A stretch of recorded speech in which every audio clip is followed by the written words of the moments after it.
Soma Kazuya est un esclave de bureau surmené. Sa vie quotidienne consiste à subir les reproches de son patron, qui le presse sans cesse pour des délais toujours plus courts. Kazuya n'ose pas protester, il accepte tout et espère enfin devenir un employé à temps plein.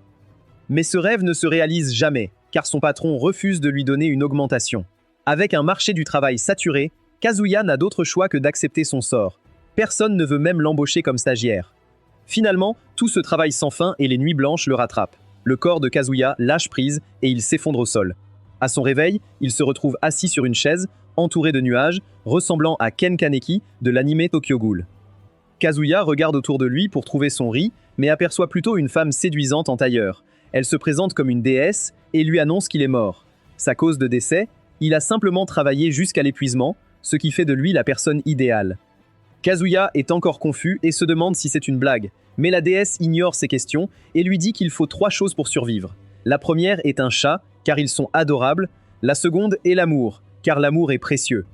Et la dernière est l'argent, car sans argent, pas d'amour et pas de chat. Cependant, Kazuya n'a aucune de ces 3 choses, ayant passé sa vie à faire gagner des millions à son patron tout en se nourrissant de nouilles instantanées. La déesse est tellement touchée par cet exploit qu'elle le proclame comme le plus grand esclave de bureau. Kazuya ne peut même pas contester, car tout ce que dit la déesse est vrai.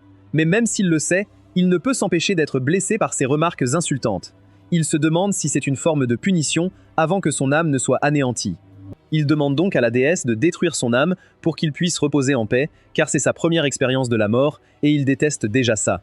Mais la déesse lui donne un coup de pied au visage et l'appelle bon à rien, incapable même d'adopter un chat errant.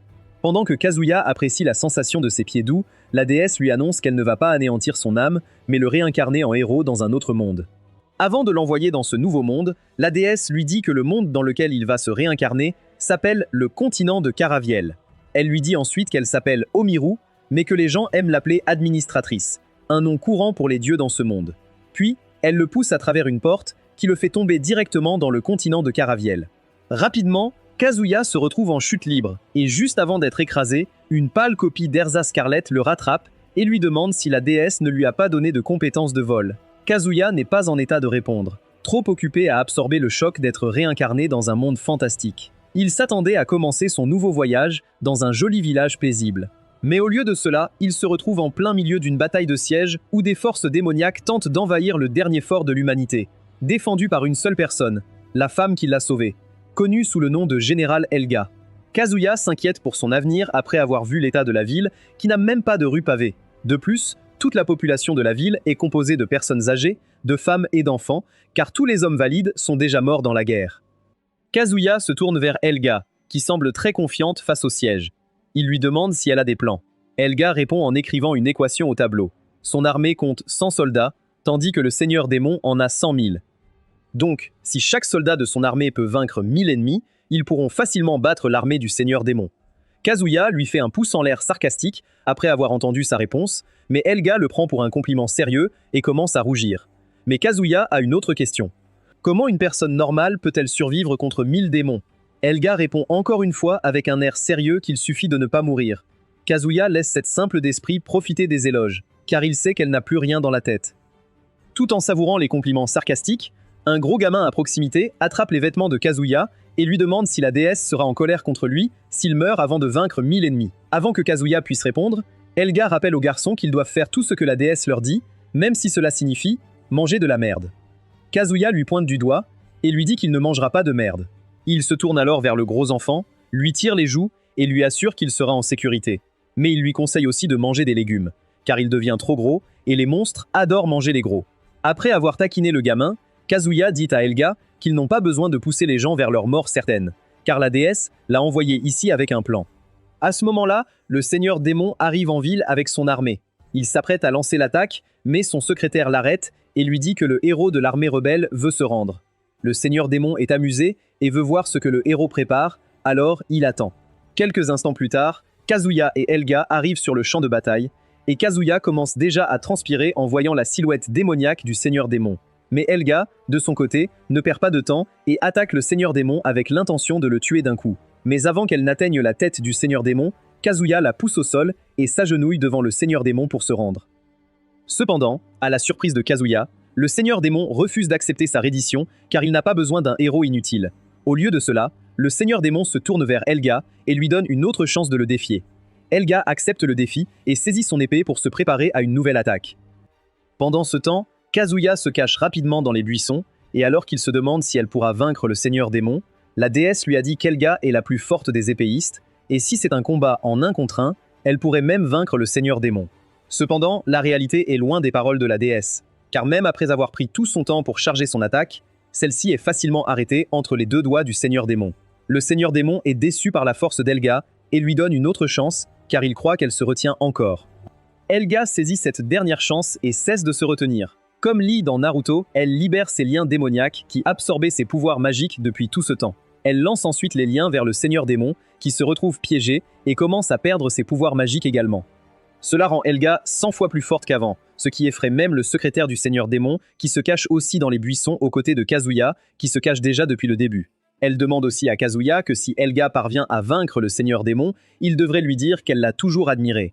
De retour à Helga, elle charge son attaque finale et frappe son épée contre le casque du seigneur démon avec toute sa puissance.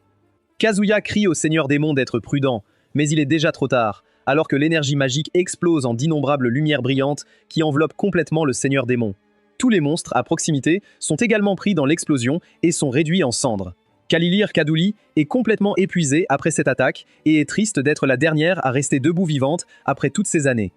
Cependant, à ce moment-là, sa tristesse se transforme en choc lorsqu'elle regarde le visage du seigneur démon, réalisant qu'il est exactement le même que celui de la déesse qu'elle a vénérée depuis son enfance. Avant qu'Helga puisse même comprendre ce qui se passe, le seigneur démon passe devant elle et lui tranche la tête proprement. Après avoir fini Helga, le seigneur démon se tourne vers Kazuya et lui demande quel avantage il peut lui apporter s'il se rend. Kazuya est choqué d'apprendre que le seigneur démon et la déesse ont le même visage et qu'elle vient littéralement de réduire Helga en bouillie, alors il se transforme immédiatement en chien et commence à aboyer pour elle. Peu importe ce que le seigneur démon lui demande, Kazuya répond en aboyant, ce qui plaît au seigneur démon, qui ordonne à Kazuya de continuer à pratiquer ses talents d'aboiement et de faire savoir au monde combien il est honorable pour une personne de devenir son chien. Pendant ce temps, Helga, dont la tête repose au sol, meurt sans paix car elle ne comprend toujours pas pourquoi la déesse a choisi un tel homme pour être leur héros. C'est dommage qu'Helga n'ait jamais appris la vérité, car même si la déesse a choisi Kazuya pour être le héros, la manière dont il est arrivé dans leur monde était complètement différente du plan de la déesse. En fait, avant que Kazuya ne descende sur le continent des chevaliers, la déesse lui avait donné quelques cadeaux pour son futur voyage. Le premier cadeau était un ensemble de nouveaux vêtements et une armure intérieure, ce qui lui donnait un air de véritable héros. Le deuxième cadeau était censé être son talent, mais comme Kazuya est si inutile, il est pratiquement sans talent. Cela inquiète la déesse, qu'il meurt aussi comme tous les héros qu'elle a envoyés au cours des 500 dernières années. Elle décide donc de lui donner un talent qui appartient uniquement aux dieux. Mais ce talent permettrait à Kazuya de convoquer tous les héros et de s'unir pour vaincre le seigneur démon. Mais Kazuya lui demande pourquoi elle ne peut pas simplement convoquer plus de héros elle-même, ce à quoi la déesse répond qu'il y a cette règle selon laquelle il ne peut y avoir qu'un héros et un seigneur démon dans un monde à la fois. Mais comme Kazuya n'est pas un administrateur, une fois qu'il aura acquis son talent pour convoquer des héros, il pourra contourner cette règle et convoquer autant de héros qu'il le faut pour vaincre le seigneur démon. Cela rend Kazuya un peu plus confiant, mais il s'inquiète encore de quelque chose. Il demande à la déesse que se passerait-il si le seigneur démon avait peur et s'enfuyait du champ de bataille. La déesse sourit et lui dit qu'elle a déjà préparé un plan pour cela. Elle sort une bouteille d'alcool et dit à Kazuya que quiconque touche l'alcool serait paralysé pendant 1 minute entière. Kazuya devient excité en entendant cela, car avec un outil aussi puissant à sa disposition, il pourra facilement vaincre le seigneur démon et devenir le nouveau dieu de ce monde. Il commence même à imaginer comment il régnerait sur le monde après la mort du seigneur démon. Mais à ce moment-là, la déesse le ramène à la réalité en lui disant qu'après la mort du seigneur démon, il mourra aussi. Il sacrifiera sa vie pour invoquer tous les héros et remettra la bouteille au général Helga qui tuera le seigneur démon. Kazuya devient déprimé en réalisant qu'après sa réincarnation, son but est de sacrifier sa vie pour les autres. Il demande à la déesse ce qu'il obtient en faisant tout cela. La déesse rit de sa question et lui rappelle la dure réalité. Les gens inutiles comme lui ne servent qu'à brûler leur vie pour les autres. Elle lui dit aussi de ne pas trop s'en faire, car à l'origine, il devait se réincarner en tant de soldats, qui vivent peu de temps et ne peuvent même pas se reproduire. Mais s'il peut l'aider à vaincre le seigneur démon, elle changera sa réincarnation en celle d'une abeille ouvrière, qui ne peut pas se reproduire non plus, mais au moins, elle peut profiter du soleil toute la journée. Kazuya sait que la déesse ne le voit même pas comme un humain, alors il décide d'abandonner et d'accepter ce que la vie lui réserve. La déesse est fière de son choix et commence à lui transférer son talent.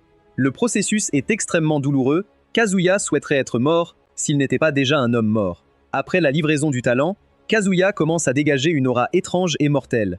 La déesse se sent un peu effrayée en le voyant ainsi, et lui demande pourquoi il perd encore du temps, au lieu de sauter dans le portail qu'elle a ouvert. Mais à ce moment-là, Kazuya se jette sur la déesse et lui frappe la tête avec la bouteille d'alcool qu'elle lui avait donnée pour vaincre le seigneur démon. La déesse, furieuse d'être frappée par un simple mortel, menace de le transformer en verre et de le torturer en versant du sel sur son corps mouillé et gluant. Cependant, Kazuya ignore ces menaces et verse plutôt l'alcool paralysant sur son corps, l'immobilisant pendant 1 minute. Sans perdre de temps, Kazuya lui fourre la bouteille dans la gorge et regarde la déesse mourir devant ses yeux. Après avoir tué la déesse, Kazuya reprend ses esprits en réalisant la sombre réalité du crime qu'il a commis. Mais il n'éprouve aucun regret, car il en a fini avec les autres qui décident de ses choix de vie. Alors, à partir de maintenant, il se promet de non seulement tuer le Seigneur Démon, mais aussi de survivre pour mener une vie longue et heureuse. De retour au présent, le Seigneur Démon confie Kazuya à sa secrétaire afin qu'elle puisse l'entraîner à devenir le meilleur chien de compagnie du continent. La secrétaire accepte la tâche et ramène Kazuya au Fort de Roche, où vit la dernière population survivante de la race humaine. Là, elle entraîne Kazuya à devenir un vrai chien, qui sait non seulement faire des tours, mais aussi se comporter comme tel. Kazuya s'implique tellement dans son rôle qu'il commence même à lécher les jambes lisses de la secrétaire comme un vrai chien. La secrétaire est dégoûtée et le repousse. Elle lui dit qu'il ne devrait jamais tenter de faire une telle chose avec sa majesté, sinon il pourrait perdre la tête avant même de comprendre quoi que ce soit. Cependant, malgré son traitement sévère, la secrétaire admire Kazuya pour être devenu un esclave afin de sauver quelques centaines d'humains. Kazuya fait le désinvolte et lui dit qu'il essayait juste de faire le cool. La secrétaire l'ignore et lui lance simplement un bol de viande en conserve, lui demandant de le manger comme un chien, car il sera nourri comme tel à partir de maintenant. Kazuya a tellement faim après toute une journée à faire des tours, que même la nourriture dans un bol pour chien semble délicieuse. Ainsi se termine le premier jour de Kazuya en tant que chien. Le lendemain, Kazuya devient encore plus passionné par son rôle de chien et commence à surpasser même les autres chiens militaires. Il se lève non seulement le plus tôt, mais est aussi le premier à faire la queue pour le petit déjeuner. Il suit chaque ordre de l'instructeur et n'hésite pas à sauter dans le feu s'il le faut. Tout ce travail acharné lui vaut le statut de chien militaire, récompensé par l'honneur de servir à côté de la tente du Seigneur Démon. Le Seigneur Démon est impressionné par ses progrès et décide de le promouvoir du statut de chien militaire à celui de capitaine du département des impôts. Cela fait de Kazuya l'humain le plus rapide à évoluer d'animal à un humain à part entière. Alors que l'humanité a mis 45 000 ans, Kazuya a fait cela en seulement 45 jours. Cependant, sa promotion soudaine choque les autres personnes de la cour royale qui ne comprennent pas pourquoi le Seigneur Démon annoncerait une si petite promotion devant tout le cabinet gouvernemental. Alors que tout le monde est perplexe, la secrétaire du Seigneur Démon sait que c'est parce que le Seigneur Démon fait confiance à Kazuya, car il n'appartient à aucune des factions existantes. C'est pourquoi elle veut qu'il devienne une figure clé dans la gestion de tous les problèmes internes du royaume, sans parti pris.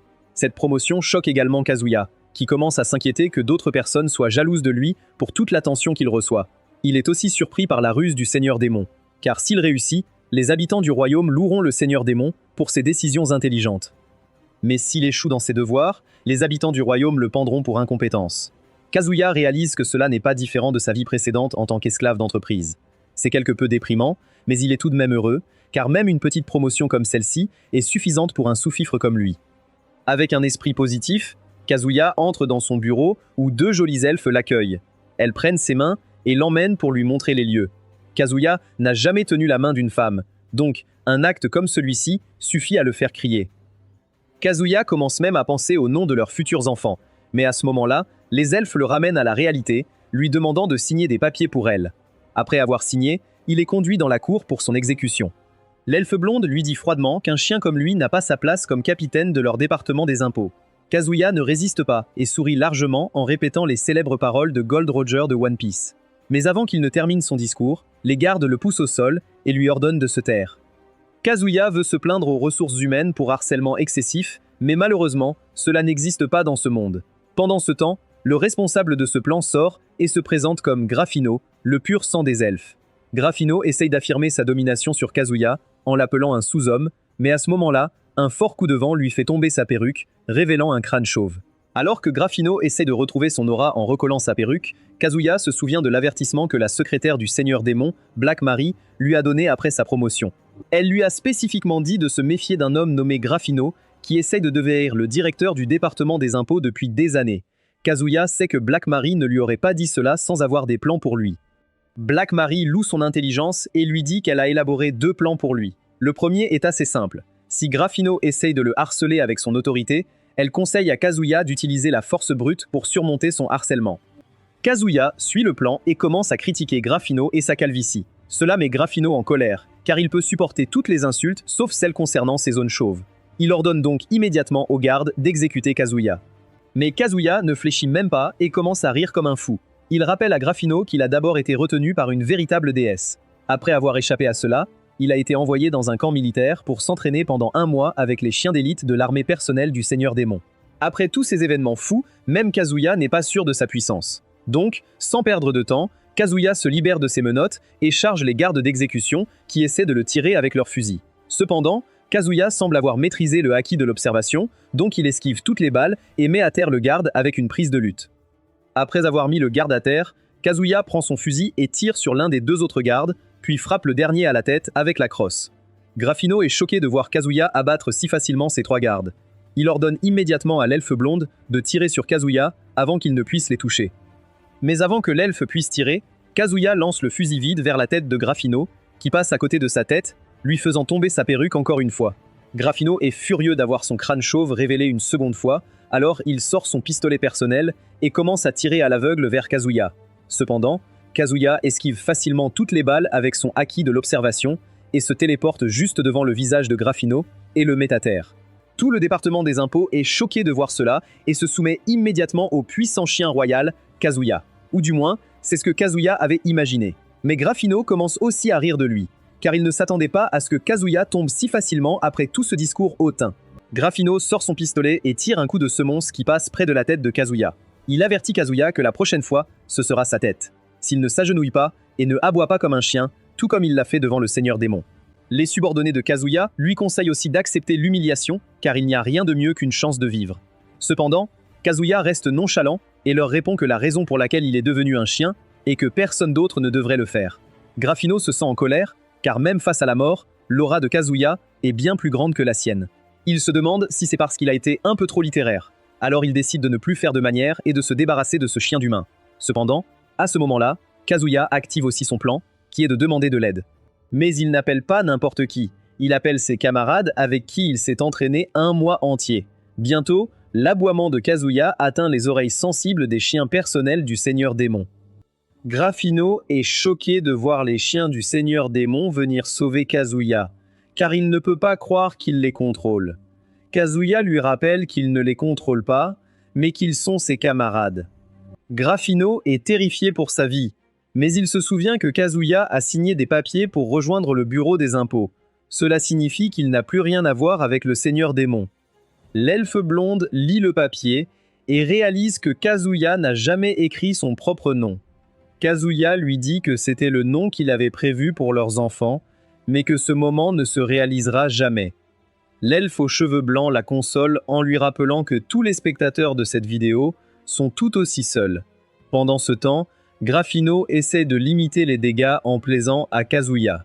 Cependant, Kazuya saisit la main de Grafino et place son arme sur son front. Il lui rappelle que ce genre de blague est interdit, alors il devrait s'engager et l'exécuter tout de suite. En tant que noble prince du clan elfe, Grafino a été gâté depuis son enfance, ce qui en a fait un imbécile inutile. Cela a conduit à la honte de la famille royale elfe. Quand il est enfin devenu adulte, il a décidé de rejoindre le groupe de héros d'Elga pour devenir un homme digne du trône. À l'époque, il était très arrogant et croyait qu'il vaincrait le Seigneur Démon. Grafino était si amer après avoir été rejeté qu'il a décidé de rejoindre le camp du Seigneur Démon pour utiliser son pouvoir. Mais cela n'a pas bien fonctionné, car le Seigneur Démon ne voyait aucun intérêt à sa reddition. Malgré son statut réduit, Grafino n'a toujours pas abandonné Elga. Il croyait que s'il prouvait son utilité lors de la bataille finale, le Seigneur Démon lui donnerait ce qu'il voulait. Cependant, juste avant que le Seigneur Démon n'approuve son plan, Kazuya est apparu de nulle part et s'est rendu, volant sa seule opportunité. Cela a conduit à la mort d'Elga, capitaine du département des impôts. C'était le même poste que Grafino avait dépensé tant d'argent pour acheter, mais maintenant un chien aléatoire à ce poste sans effort. Grafino perd la tête. En voyant Grafino dans cet état, Kazuya est assuré de sa victoire. Il remercie Black Marie pour son plan, car cela a parfaitement fonctionné. Mais personne ne sait que le Seigneur Démon ne l'a pas vraiment accepté. C'est pourquoi Kazuya a osé provoquer Grafino ainsi, car même avec une arme sur le front, il n'ose pas tirer de peur du Seigneur Démon derrière lui. Grafino est si en colère qu'il crache du sang comme une fontaine, puis perd connaissance et tombe au sol. Kazuya est content que le combat soit enfin terminé. L'œil traite Kazuya de ver, ayant tué une déesse et lui faisant subir des tracas avec tous les papiers à remplir. C'est pourquoi il ne l'a pas puni, trop occupé à nettoyer ses erreurs. Kazuya pense qu'il est fini, mais la démoniaque arrive et s'installe sur sa tête. Kazuya veut lever les yeux, mais il est figé dans le temps. Contrairement à lui, la démoniaque est immunisée au gel temporel, ce qui n'étonne pas l'œil, car elle a un pouvoir royal. Elle ignore ses remarques et lui demande pourquoi elle ne sent pas Omiru. L'œil divin, Antiphon, lui rappelle qu'elle n'est plus la gestionnaire de la dimension. Donc, elle n'a plus d'autorité. Pendant que Kazuya essaie de comprendre, Antiphon attaque en envoyant des nuages pour étouffer la démoniaque. Elle sourit et lui dit qu'il sous-estime sa force. Avant qu'Antiphon ne puisse cligner des yeux, la démoniaque disparaît et tranche les nuages sur son passage, utilisant les morceaux comme marchepied. Antiphon parvient à bloquer son épée avec une barrière nuageuse, mais elle ne fléchit pas et se repousse. Après avoir vu sa retraite, Antiphon se sent confiant et décide de tout donner pour vaincre la démoniaque d'un coup. La démoniaque suit son exemple et se prépare à mettre toute sa puissance pour mettre fin au combat. Contrairement à Antiphane, elle puise dans la force mortelle de son royaume. La puissance se transforme en une couronne creuse sur sa tête, lui donnant une aura royale. Elle utilise alors cette force pour renforcer son attaque, qui transperce toutes les défenses d'Antiphane. Même face à cette attaque, Antiphane reste sûr qu'elle ne peut rien lui faire. Après avoir compris que ses attaques n'ont aucun effet, la démoniaque décide de reculer un peu et de revoir sa stratégie. Au lieu de la force mortelle, elle exploite le pouvoir du continent caravial pour invoquer la porte des enfers. De la porte d'Hadès sort Skull Seraphis. Antaram est choqué de voir la démoniaque utiliser la force de Gaïa après la force mortelle. Même en tant qu'ennemi, il admire sa capacité, se demandant comment elle a pu unifier le monde. Il réalise aussi qu'Omeru a gravement sous-estimé sa force. La démoniaque sourit en entendant Antiphane la complimenter. Elle lui demande si c'est pour ça qu'Umiru a fui cette dimension, la traitant de lâche. Elle ordonne alors à Antiphane de tuer Kazuya, qui s'est rendu pour devenir son chien. Byunatofen veut corriger qu'elle et Umiru ont mal jugé Kazuya, qui n'aurait jamais pensé qu'Umiru mourrait ainsi. Mais la démoniaque n'étant pas de ce plan, Antiphone refuse de clarifier ses malentendus. Taurine, la démoniaque, se moque de ses réponses. Elle se concentre sur le fait de le battre et de le transformer à nouveau en serviteur. Elle appelle à nouveau Skull Seraphis et lui ordonne de traîner Antiphone au sommet du continent. Antiphone est surpris, ne s'attendant pas à ce que la démoniaque le pousse vers le Cloud Fort. La démoniaque lui fait un sourire effrayant, car après toutes ces années, elle a enfin atteint les cieux. Mais avant de pouvoir entrer dans le Cloud Fort, il se désintègre, la laissant immobile dans le ciel. Antiphon lui rappelle que le Cloud Fort n'est réservé qu'aux dieux. La démoniaque est un peu déçue, réalisant qu'il n'y a pas de raccourci pour accéder aux cieux. Kazuya, le Cloud Fort et Antiphane disparaissent dans le vide, mais avant de partir, Antiphane lance un dernier regard à Kazuya, comme un oncle à son enfant préféré. Kazuya est heureux de pouvoir enfin bouger, mais son bonheur se transforme en horreur. Ses yeux tombent sur les membres du fisc, qui meurent de manière horrible, démembrés. La démoniaque comprend que c'est l'effet du gel temporel et retourne sur Terre près de Grafino. Comme tout le monde, Grafino était figé dans le temps et n'a pas vu le combat entre la démoniaque et Antiphon. Il pense qu'elle est venue pour lui donner une leçon, ce qui le terrifie au point de se souiller, ce qui dégoûte la démoniaque. Le seigneur démon se détourne et voit Kazuya figé, horrifié. Elle lui demande s'il a trop peur pour bouger, ce qui réveille un feu en lui. Il se ressaisit et aboie pour prouver sa loyauté. Le seigneur démon le traite de bon garçon et lui demande de gérer ses morts et destructions comme il le souhaite. Après lui avoir donné ses ordres, le seigneur démon disparaît, laissant Kazuya désillusionné sous le poids des morts. Plus tard dans la nuit, alors que les forces du seigneur démon nettoient la ville, Marie se tient sur une tour et demande à la 6e unité ce qui a causé cette destruction. Cependant, la femme masochiste aux cheveux violets lui donne une claque et lui révèle la vérité. Tous les bâtiments détruits semblent avoir été tranchés net par une lame. Elle s'apprête à mentionner l'aura étrange qui entoure la ville, mais Marie l'arrête et lui ordonne de ne rien dire. Mais l'ambiance ne reste pas joyeuse longtemps, car Harmon appelle accidentellement Marie « reine », ce qui la fait s'énerver. Elle lui rappelle qu'elle n'est plus la reine des humains, ayant perdu ce statut en trahissant son camp. Pendant que Marie pleure sa perte, Kazuya ment aux familles des victimes. La plupart d'entre eux croient Kazuya par défaut, mais quelques-uns lui demandent de dire la vérité, ne pouvant accepter que leurs proches soient morts sans raison. Cependant, Kazuya reste silencieux, ne pouvant leur dire qu'ils ont été tués après une bataille entre le seigneur démon et un être divin. Mais un matin, Kazuya découvre que tous ses casiers sont peints d'insultes. Les uniformes à l'intérieur sont déchirés, couverts de peinture rouge. Kazuya réalise qu'il est victime de harcèlement par ses collègues, qui ne le prennent pas au sérieux. Harmon conseille à Kazuya de rester calme, car tout le monde finira par se calmer.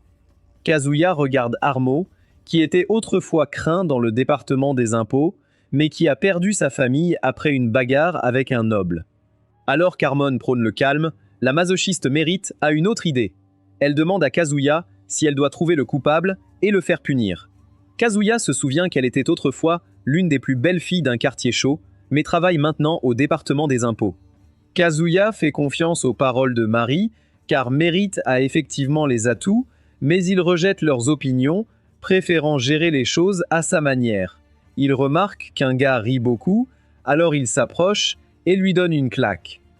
Cependant, Kazuya sort sa carte maîtresse et annonce à tous que le seigneur démon lui a confié la mission de gérer les conséquences de l'attentat au bureau des impôts. En entendant cela, le gars en colère s'arrête et regarde Kazuya comme s'il avait pris sa famille en otage. Mérite répond que cela entraînerait l'exécution de toute la lignée de l'agresseur avant le coucher du soleil. Le pauvre gars implore Kazuya de lui pardonner, expliquant qu'il n'a rien fait. Mais Kazuya le menace de nommer celui qui a abîmé son casier. Réalisé que Kazuya ne rigole pas, il rejette la faute sur son meilleur ami, qui le regarde avec un air choqué. Kazuya s'en prend alors à son meilleur ami, lui demandant de nommer quelqu'un de suspect. Il continue jusqu'à avoir giflé tout le monde sauf un. Le deuxième dernier gars à se faire frapper est si en colère qu'il désigne le dernier pauvre type qui mange des nouilles. Kazuya lui demande pourquoi il a pointé le gars aux nouilles et il répond que c'est le seul qui n'a pas été frappé. Alors, il frappe le pauvre gars aux nouilles qui recrache tout le bouillon délicieux qu'il gardait pour la dernière bouchée. Après avoir frappé tout le monde, la main de Kazuya commence à lui faire mal. Il décide donc de mettre fin à sa comédie. Cette fois, il leur rappelle qu'il n'y aura pas de pardon la prochaine fois. Avec cela, Kazuya construit son image d'officier tyrannique qui ne craint que le seigneur démon. Mais malgré tout cela, il se sent insatisfait, car il n'a pas pu frapper Grafino. Dieu, Grafino a eu de la chance, car il agissait comme un tee de golf. Mais même en tant que tee, Grafino reste nul, ce qui énerve Lord Asteto du royaume aztèque, un chef démon de 2e génération. Grafino implore des excuses, mais Asteto lui rappelle que les tees de golf ne bougent pas. Alors, il décide de le transformer en arbre champignon. Juste à ce moment-là, les deux elfes essaient de demander pardon en laissant Asteto en profiter comme il le souhaite. Asteto les saisit de manière dominatrice et leur demande si elles le pensent vraiment. Elles montrent leur affection corporelle, ce qui plaît à Asteto, qui leur dit alors de lui remettre leur vie. Avant que les deux filles ne réalisent ce qui se passe, leurs têtes sont arrachées, tandis que leurs corps deviennent des zombies champignons. Asteto leur rappelle qu'il est un enfant démon, une race ayant la longévité des elfes, les compétences des nains, le corps des bêtes, la magie des élémentaires et le taux de croissance des humains. Et même parmi tous les démons, il est le 10e enfant démon, créé personnellement par leur mère, le seigneur démon. Grafino est dévasté de voir sa tante et ses gardiens se sacrifier pour le sauver. Alors il supplie Asteto de prendre sa vie à la place et d'épargner sa seule famille restante. Il ressent même de l'envie pour la relation familiale entre eux, car même après que Gryffindor ait trahi les elfes en se rendant au Seigneur Démon, il est toujours profondément aimé par sa famille. Pendant ce temps, Astéto est aussi un enfant démon créé par le Seigneur Démon, mais il n'est pas devenu roi forgeron et reste un chef démon de deuxième génération. Elle les a nommés rois forgerons et ils étaient destinés à hériter du trône après elle. Ce sont les seuls démons de sang pur, car tous les démons de deuxième génération ont été créés par les 9 rois forgerons via des contrats de sang. Mais il y avait un problème. La deuxième génération ne pouvait pas se reproduire entre elles, donc elle devait se mélanger avec d'autres races, ce qui a conduit à la création de la troisième génération de démons qui avaient non seulement des démons de sang mêlés, mais leur force était aussi minuscule comparée à la deuxième. C'est pourquoi Astéto se sent lésé d'être appelé de deuxième génération, car même s'il a été créé par le Seigneur Démon, avec les mêmes pouvoirs que les rois forgerons, le monde ne l'a jamais considéré comme de première génération. Mais malgré tout cela, Astéto n'a jamais abandonné, car il croyait que les 9 rois forgerons avaient été créés juste pour la guerre et le massacre. Pendant ce temps, il a été créé par le Seigneur Démon pour établir un nouveau royaume. Il dit donc adieu à Gryffindor et lui conseille d'être intelligent dans sa prochaine vie. Mais avant qu'il ne puisse le transformer, ses 2 servantes l'arrêtent et lui rappellent que le transformer à ce stade pourrait affecter ses points de contribution. Il attrape donc sa propre tête, l'arrache et commence à la pétrir en forme de bâtiment. Pendant ce temps, Kazuya profite de son déjeuner avec ses 2 subordonnés qui ont dû manger dehors, car Kazuya devait aller frapper tout le monde à l'intérieur de la cafétéria. Kazuya est abasourdi, demandant au duo si c'est ainsi que le royaume construit ses bâtiments. Armand lui répond que ce n'est pas la faute de l'ingénieur civil, mais du chef démon de deuxième génération, Lord Astéto, qui est aussi le soutien de Gryffindor. Pendant ce temps, les actions d'Astéto lui valent des éloges de la part de tous les citoyens. Certains le louent même plus que les autres rois forgerons. Retour à Astéto, dont la tête ressemble toujours à un champignon, il demande à ses 2 servantes combien de contributions il a gagné en réparant le bâtiment des impôts. Les servantes lui répondent que son total est maintenant de 145 202 points, ce qui le place en tête de la deuxième génération. Mais malgré tout cela, il est encore à environ 10 000 points du roi forgeron le moins bien classé. Astéto leur demande s'il y a d'autres bâtiments à réparer, mais les servantes lui disent que la capitale est déjà développée au maximum et qu'il n'y a plus de place pour d'autres bâtiments. Gryffindor, allongé sur le côté, observe tout et réalise qu'Astéto, malgré son attitude, est encore un enfant qui désire de l'affection. Il essaie donc de le flatter en l'appelant frère. Mais Astéto lui crache dessus et lui rappelle qu'il n'est pas un Homelander qui a besoin d'amour. Il le saisit et le jette dans le compost pour en faire de l'engrais pour ses arbres champignons. Pendant qu'Astéto s'occupe de Gryffindor, il reçoit un appel du roi forgé classé 5e. La servante aux yeux croisés répond et dit au roi forgé qu'Astéto est occupé et ne veut parler à personne. Astéto est effrayé en entendant ces mots et se précipite pour prendre l'appel lui-même afin de limiter les dégâts. Mais il est déjà trop tard, car elle a déjà raccroché. Astéto ne peut que pleurer sa malchance en lui demandant si sa grande sœur a dit quelque chose. La servante aux yeux croisés l'informe qu'elle a donné à Astéto une chance de devenir roi forgé, mais la condition est qu'il doit se débarrasser de Kazuya pour eux. Cependant, il y a un problème. Astéto ne peut pas bouger tout seul, car il doit encore attendre d'être complètement assimilé à l'arbre mère elfe. Gryffindor, qui n'est toujours pas prêt à abandonner sa vie, voit cela comme une opportunité et supplie Astéto de lui donner une dernière chance, promettant qu'il se débarrassera de Kazuya cette fois-ci et qu'il trouvera un moyen de gagner 10 000 points de contribution. Mais Astéto le renvoie dans le compost vers Kazuya. Marie l'invite à discuter et l'informe qu'il y a des gens qui veulent sa vie et qu'il sera éliminé dans moins de 24 heures. Kazuya n'arrive pas à croire que quelqu'un ait le culot de s'en prendre à lui alors qu'il est connu publiquement comme l'un des chiens les plus fidèles du Seigneur Démon. Mais Marie lui assure que ces informations sont 100% fiables car elle a observé tous les mouvements d'Astéto ces derniers jours. Elle énumère tout ce qu'Astéto a fait ces dernières heures, mais même après avoir entendu cela, Kazuya ne comprend toujours pas comment cela le concerne. Marie ajuste ses lunettes comme une protagoniste d'animé et lui dit que c'est parce qu'elle a mis sur écoute le téléphone d'Astéto. Et grâce à son appel avec le 5e roi forgé qui a duré 28 secondes, elle a pu apprendre qu'Astéto veut l'éliminer pour gagner suffisamment de points de contribution pour devenir roi forgé. Kazuya lui demande pourquoi elle n'a pas pu lui dire cela dès le départ au lieu de lui balancer toutes ces informations inutiles sur la construction du bâtiment fiscal et d'autres choses stupides. Marie ignore ces questions et lui crie de ne pas perdre de temps à discuter bêtement et de commencer à travailler sur un plan pour sauver sa vie. Plus tard dans la nuit, Marie emmène Kazuya à un fort en pierre construit par un héros senior il y a 2 siècles. Armand se souvient d'avoir lu sur ce héros senior dans des livres d'histoire, alors il informe Kazuya que Raphaël était un héros qui a combattu le Seigneur Démon pendant 30 ans sans perdre. Par respect, le Seigneur Démon l'a appelé le plus fort des héros. En comparaison avec Raphaël, Kazuya a à peine duré 45 minutes, ce qui est le temps le plus court de toute l'histoire du continent.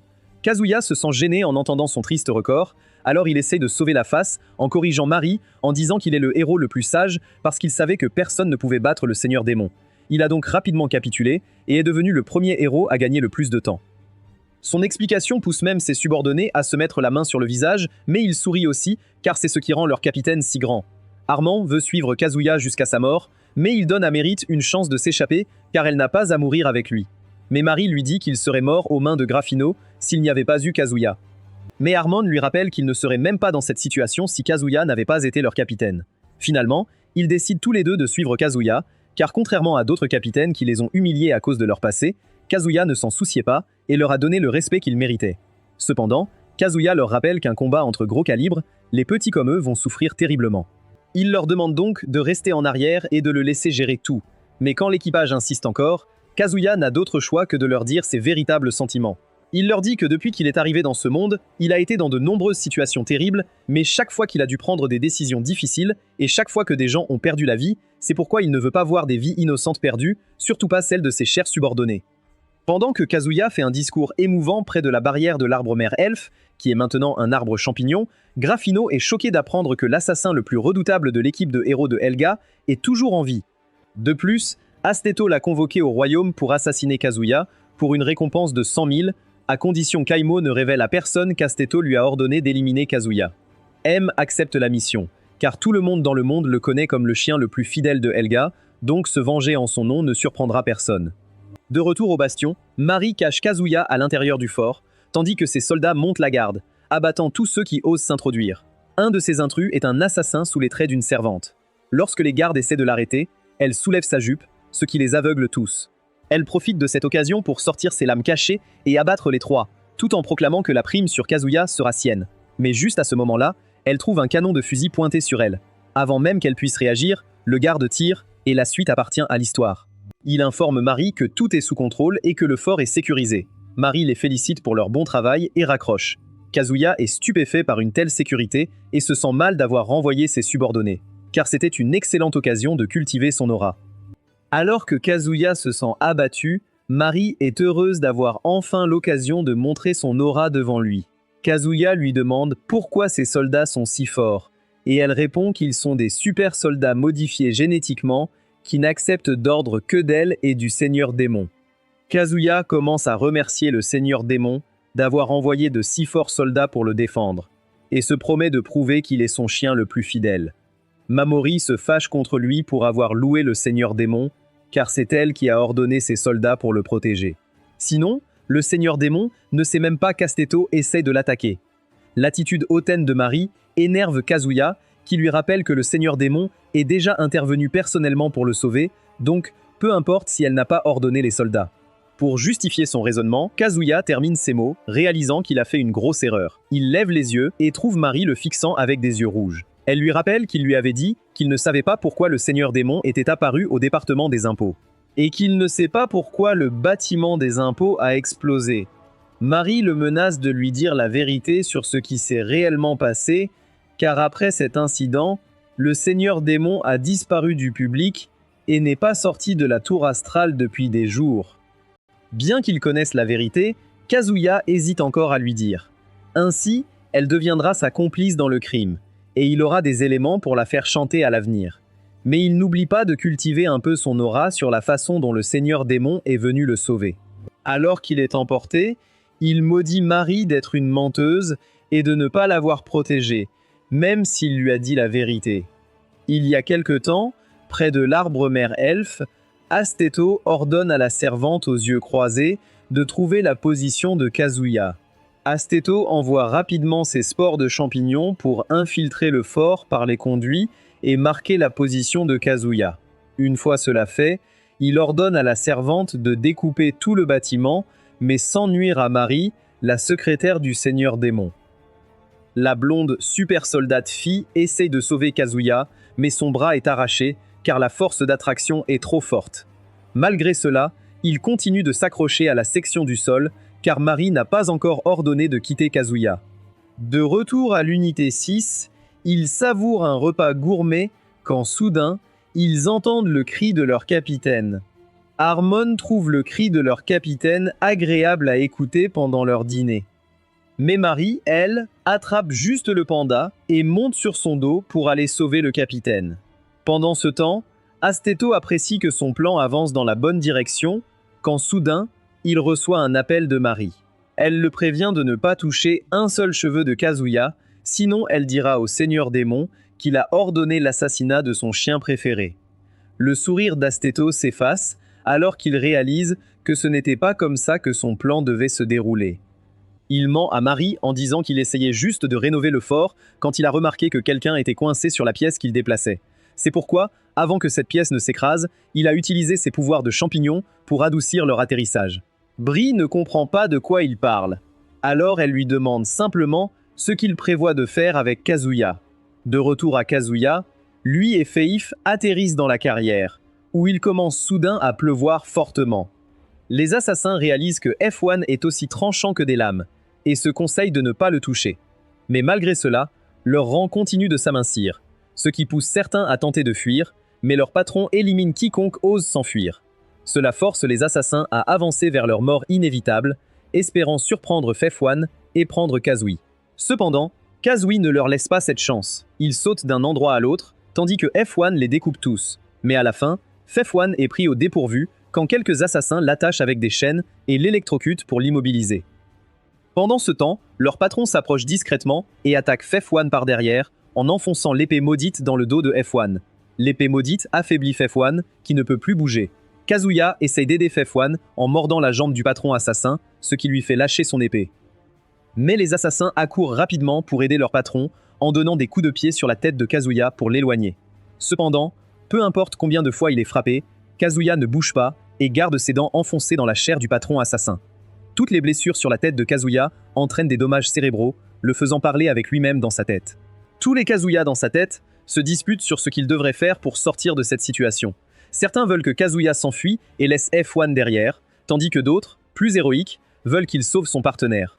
Certains commencent même à maudire Kazuya pour s'être mis dans une position difficile, bien qu'il ait promis la dernière fois de gravir lentement les échelons pour devenir le nouveau seigneur démon du monde. Kazuya en a assez de leurs disputes, mais il ne peut pas les arrêter car ils sont lui après tout. La seule façon de les faire taire est de les vaincre en logique.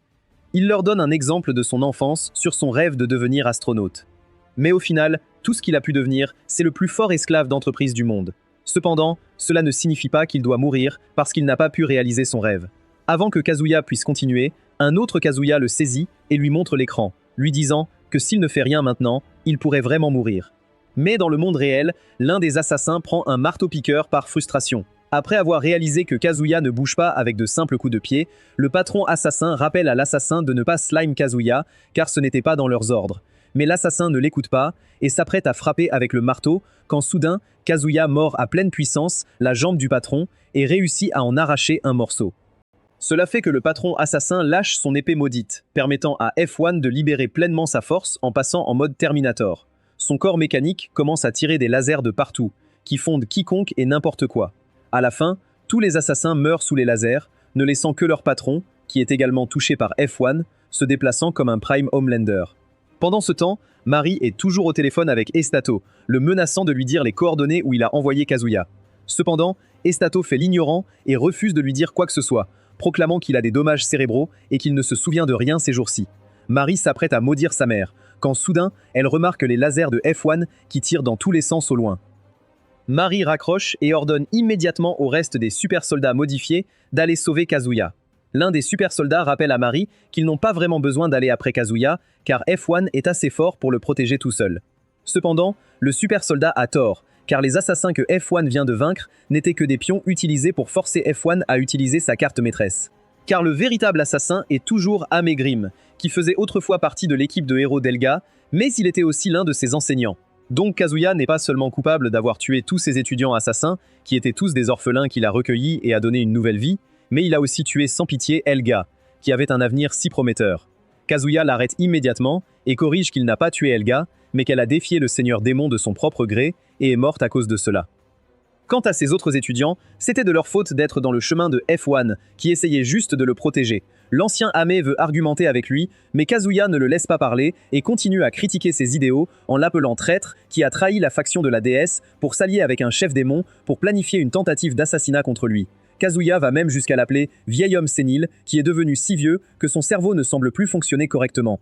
Heyman crache du sang après avoir entendu de telles insultes, ce qui surprend même F1, qui ne peut pas croire qu'une bouche humaine soit capable de cracher une telle saleté. Mais il loue aussi Kazuya pour s'être opposé à des adversaires qu'il ne peut pas battre. Kazuya lui rappelle qu'ils viennent de tuer 100 hommes, alors quel est le problème avec en tuer quelques autres?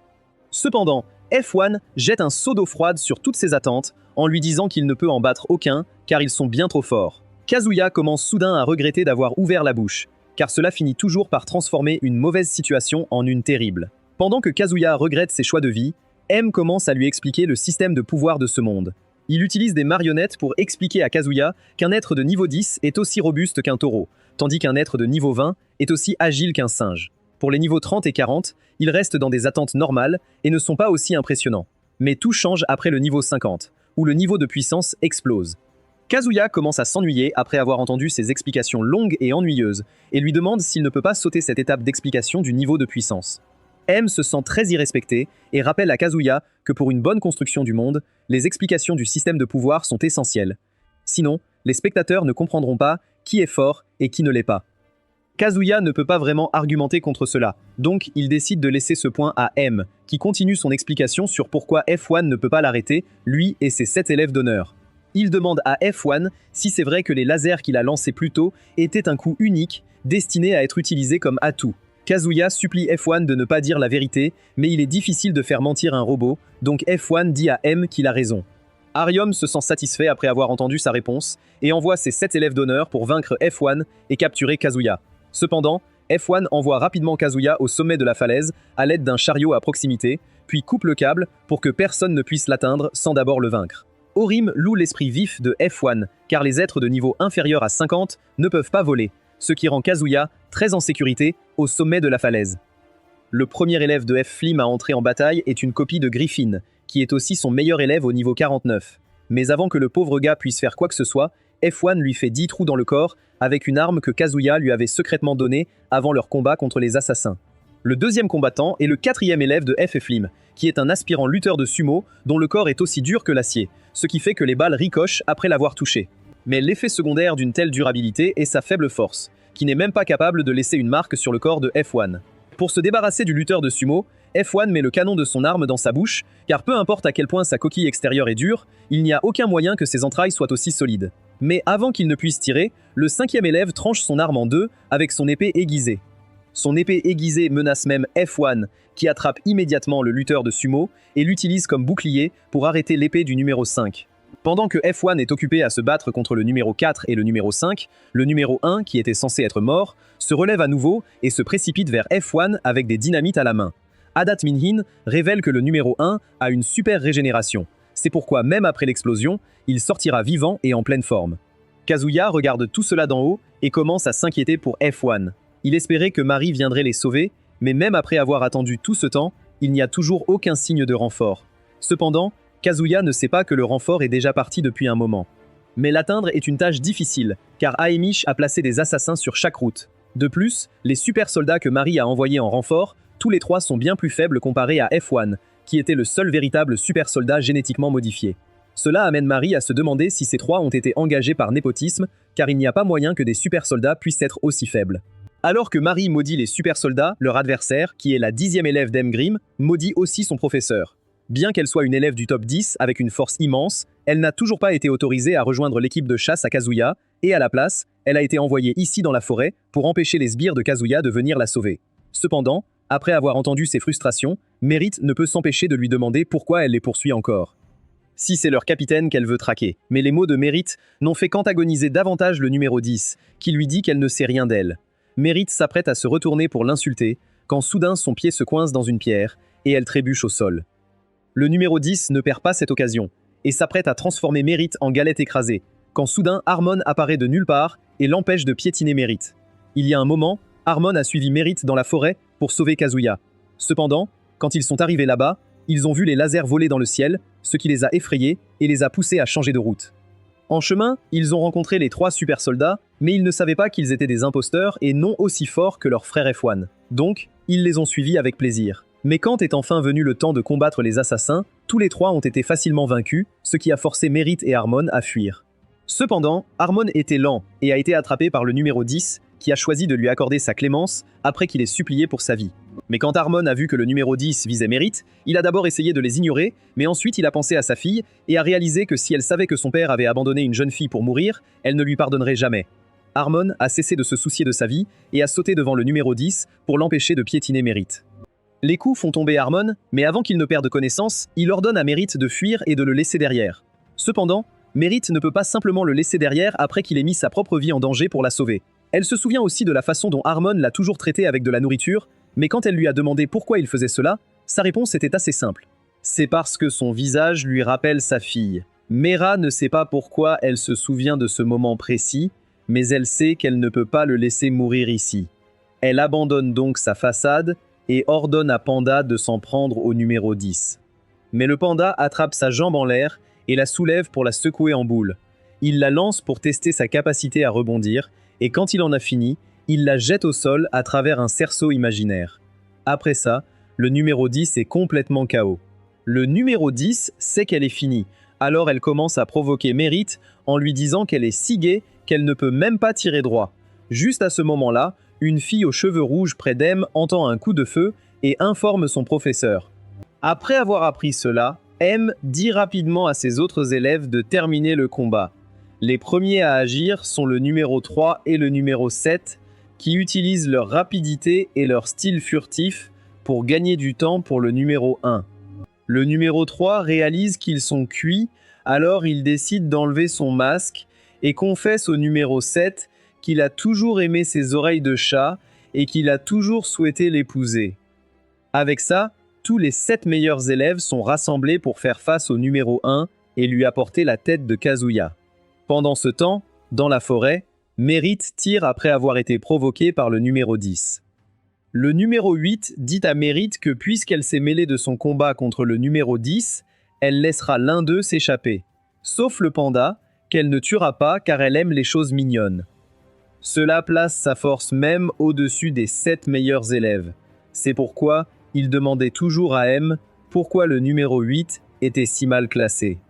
La réponse d'M était toujours un peu déchirante. Même si Merit ne sait pas que le numéro 8 est de niveau 50, ses sens lui disent que si elle tire, elle pourrait être coupée en deux. C'est pourquoi même Panda, censé être le plus fort, essaie de jouer le mignon devant le numéro 8. Alors Merit abandonne et décide de laisser le destin suivre son cours. Elle s'excuse aussi auprès de Harmon, car elle a gaspillé sa chance de vivre pour sauver une lâche comme elle. Mais Merit est liée à tout cela.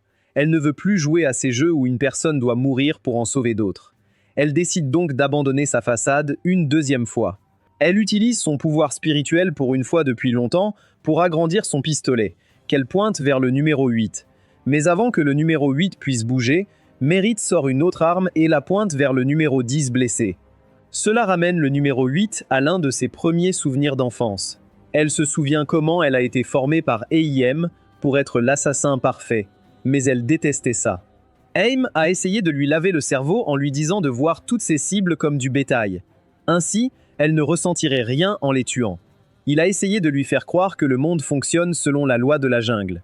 Bien que le numéro 1 ait voulu contredire, elle ne pouvait pas, car elle avait peur que si elle ne suivait pas ses conseils, les fantômes de ses rêves ne la laisseraient jamais tranquille. De retour au présent, Merit tire, s'attendant à ce que le numéro 10 saute pour sauver le numéro 8. Et si elle essaye, Panda pourra la poignarder dans le dos. Cependant, le numéro 8 ne bouge pas et laisse le numéro 10 se faire cribler de balles. C'est là que Merit réalise que le numéro 8 est complètement différent d'elle. Contrairement à elle, qui veut tout, le numéro 8 a tout abandonné et ne désire rien. Mais elle ne peut s'empêcher de lui demander pourquoi elle n'a pas essayé de sauver le numéro 10 alors qu'elle aurait pu le faire facilement. Le numéro 8 lui répond que c'est la loi du plus fort, donc le numéro 10 était plus faible. C'est pourquoi elle devait mourir. Mais Mérite est toujours confuse. Alors elle demande au numéro 8 pourquoi elle a arrêté la balle la dernière fois, si elle se souciait tant de la loi du plus fort. Cette fois-ci, la question rend le numéro 8 ému, alors qu'elle commence à frapper sa tête contre les arbres pour oublier ses souvenirs avec le numéro 10. Elle supplie Mérite de ne plus lui poser de questions comme ça, car elle pourrait recommencer à voir les visages des fantômes dans ses rêves. Mérite est horrifiée de voir le numéro 8 agir ainsi et se demande si c'est de sa faute. Mais le numéro 8 n'est pas en état d'entendre Mérite, trop préoccupée par ses propres questions. Cela lui cause un énorme mal de tête. Alors elle commence à blâmer Mérite et l'accuse d'utiliser de la magie pour lui jouer des tours. La folie sur le visage du numéro 8 effraie Mérite, qui court rapidement vers Harmon, s'excusant de lui avoir fait perdre sa chance de vivre. Cependant, Harmon la saisit et la jette vers Panda, lui ordonnant de la tenir et de fuir. Le numéro 8 comprend rapidement leur ruse et essaie de les arrêter avant qu'ils ne s'enfuient. Mais avant qu'elle ne puisse frapper Harmon, les 3 super soldats restants arrivent et l'arrêtent. Pendant ce temps, Kazuya s'ennuie d'attendre que F1 termine le combat, alors il commence à errer autour de la falaise pour passer le temps. Bientôt, il tombe sur une énorme pierre et remarque qu'il y a quelque chose écrit dessus. Kazuma lit le texte, qui est cité à son nom par le grand héros Raphaël d'il y a 250 ans. Raphaël dit à Kazuya de ne pas s'inquiéter, car il n'est pas un fantôme, mais juste un homme capable de voir dans le futur. C'est pourquoi il a eu une vision que Kazuya viendrait ici. Il a donc écrit ce texte pour le prévenir de quelque chose. Il se présente d'abord comme le plus fort, un titre dont il est interdit de parler de nos jours. Ensuite, il assure Kazuya qu'il n'est pas un escroc et qu'il veut juste le prévenir qu'il va mourir très bientôt. Kazuya se moque après avoir lu cela, car ce n'est pas la première fois qu'on lui dit qu'il va mourir très bientôt. En fait, il dit à Raphaël que cela fait plus de 10 chapitres depuis, mais il est toujours en vie. Cependant, juste à ce moment-là, toute la falaise commence à trembler, et Kazuya remarque que F1 devient fou, avec des coups de feu venant de la forêt. Kazuya s'inquiète que les assassins ne le rattrapent, alors il commence à chercher ce qui est écrit devant lui, mais au lieu d'écriture, il ne trouve que des chiffres, ressemblant à un compte à rebours de sa vie. Cela le pousse à se demander ce qu'il devrait faire en ces 5 secondes, revivre ses précieux souvenirs, penser à ses regrets, ou simplement s'allonger et attendre que les 5 secondes passent. Mais c'est ce que font seulement les hommes bêta. Pour Kazuya, il est un homme alpha, donc il n'est pas prêt à se résigner au destin. Il prend donc une pierre et commence à frapper les chiffres pour empêcher la prophétie de se réaliser. Cependant, cela s'avère être sa meilleure décision, car sous la surface fissurée de la falaise, il trouve une boîte avec One Piece écrit dessus. Alors que Kazuya a trouvé le One Piece avant que Luffy ne le puisse, Fef1 se bat pour sa vie là-bas sous la falaise. Il ressemble au Terminator du 3e film, tout amoché et presque détruit. Mais il se redresse et avertit AIM d'abandonner l'assassinat de Kazuya, car il est le chien préféré du Seigneur Démon. Il leur rappelle aussi qu'ils sont dans le royaume du Seigneur Démon. Donc, des élites doivent venir sauver Kazuya. Kazuya ne peut s'empêcher de rire de la naïveté de Fef1, qui ne comprend pas que personne ne viendra l'aider. Il le prouve en appelant à l'aide et en annonçant que les dernières forces du camp de la déesse essaient de tuer un serviteur loyal du Seigneur Démon. Cependant, même après avoir crié pendant des minutes, personne ne vient aider F1 et Kazuya. Cela suffit déjà à détruire le moral de Fef1, mais juste à ce moment-là, il remarque aussi des rayons d'annihilation dans la forêt, ce qui lui fait réaliser que le reste des super soldats doit également faire face à un adversaire redoutable. Pendant que F1 est distrait par ses camarades, 5 des 7 assassins chargent vers lui, chacun donnant tout dans cette dernière attaque. L'assassin numéro 5 agrandit son épée sacrée et la remet au héros assassin, qui la saisit avec ses énormes mains. L'assassin numéro 4 transforme tout son corps en acier, ce qui le rend aussi lourd qu'un camion tombant sur F1. Mais malgré toutes ces attaques, F1 ne bronche pas et reste là à les encaisser. Pendant ce temps, l'assassin numéro 3 et l'assassin numéro 7 commencent à grimper au sommet de la falaise pour atteindre Kazuya et lui apporter sa tête. Mais ce qu'ils ne savent pas, c'est que Kazuya a déjà trouvé le morceau. Bacta Panda, après avoir fui avec Mérite dans ses bras, arrive à l'entrée du château et appelle les soldats à envoyer de l'aide pour la 6e unité, attaquée par les restes de la fausse déesse. Cependant, les soldats l'ignorent, car le brigadier leur a ordonné de ne pas se soucier de ce qui se passe dehors tant que la fête n'est pas terminée. Un des soldats ose dire au colonel que c'est leur devoir, mais en réponse, le colonel sort son pistolet et élimine le pauvre gars. Après une telle réponse, le reste des soldats se couvre la bouche, comme dans ce mème de So Speed. Pendant que Mérite pleure devant les portes du château, en suppliant de l'aide, Kazuya se rapproche de plus en plus d'une embuscade par le numéro 3 et le numéro 7. Bien que le numéro 7 soit le plus faible des 7 assassins, elle a quand même sa fierté et veut montrer qu'elle peut décapiter Kazuya. Donc, même si l'escalade d'une falaise verticale est extrêmement difficile, le numéro 7 persiste et continue de grimper en sautant sur les rochers qui tombent. Elle fait tout cela en tenant le numéro 3 sur son dos, qu'elle ne peut pas laisser tomber, car elle a encore besoin d'un allié fort qui fera tout pour elle. Du moins, c'est ce qu'elle essaie de faire croire. Mais en réalité, elle a un grand cœur et ne peut pas abandonner quelqu'un qui vient de lui avouer ses sentiments. Bientôt, ils arrivent tous les deux à mi-chemin de la falaise, où ils trouvent un petit espace pour se poser et faire une pause. Pendant qu'ils reprennent leur souffle, leurs yeux se posent sur le champ de bataille où tout le monde donne tout et utilise ses combos ultimes. Cela fait serrer les poings au numéro 7, car elle sait qu'elle ne pourra jamais être aussi forte qu'eux, donc elle a besoin de quelqu'un qui suivra chaque ordre. Elle demande donc au numéro 3 s'il est vraiment sérieux à propos de sortir avec elle. Elle lui dit ensuite que s'il peut abattre Soma et devenir le héros le plus fort, elle l'épousera sur le champ. Le numéro 3 est excité en entendant cela et assure au numéro 7 qu'il déplacerait même des montagnes pour l'épouser. Pendant ce temps, revenons au numéro 8. Elle est prise au dépourvu par 3 super soldats qui activent immédiatement leur rayon d'annihilation interdit pour l'abattre d'un coup. Mais pour cela, les deux doivent se coordonner pour que le troisième puisse garder sa carte secrète et s'échapper avec Armande. Le chauve décide d'y aller en premier en atterrissant devant le numéro 8 et en posant ses doigts sur son front pour libérer une vague solaire dévastatrice. Le numéro 8 s'attendait à voir le soleil sortir du soldat chauve, mais à la place, ce ne sont que des feux d'artifice qui jaillissent des trous de sa tête, créant un spectacle pyrotechnique. Mais juste à ce moment-là, le super soldat aux cheveux orange apparaît derrière elle, avec sa jambe droite en feu, comme s'il était Sanji de One Piece.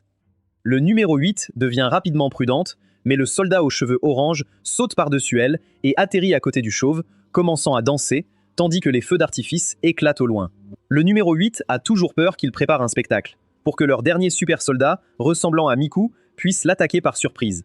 Mais le dernier gars se révèle aussi être un imposteur, donc le numéro 8 les élimine tous et met fin à leur plan frauduleux. Avec cela, tous les champs de bataille arrivent à une conclusion. Le numéro 8 a fini les renforts restants.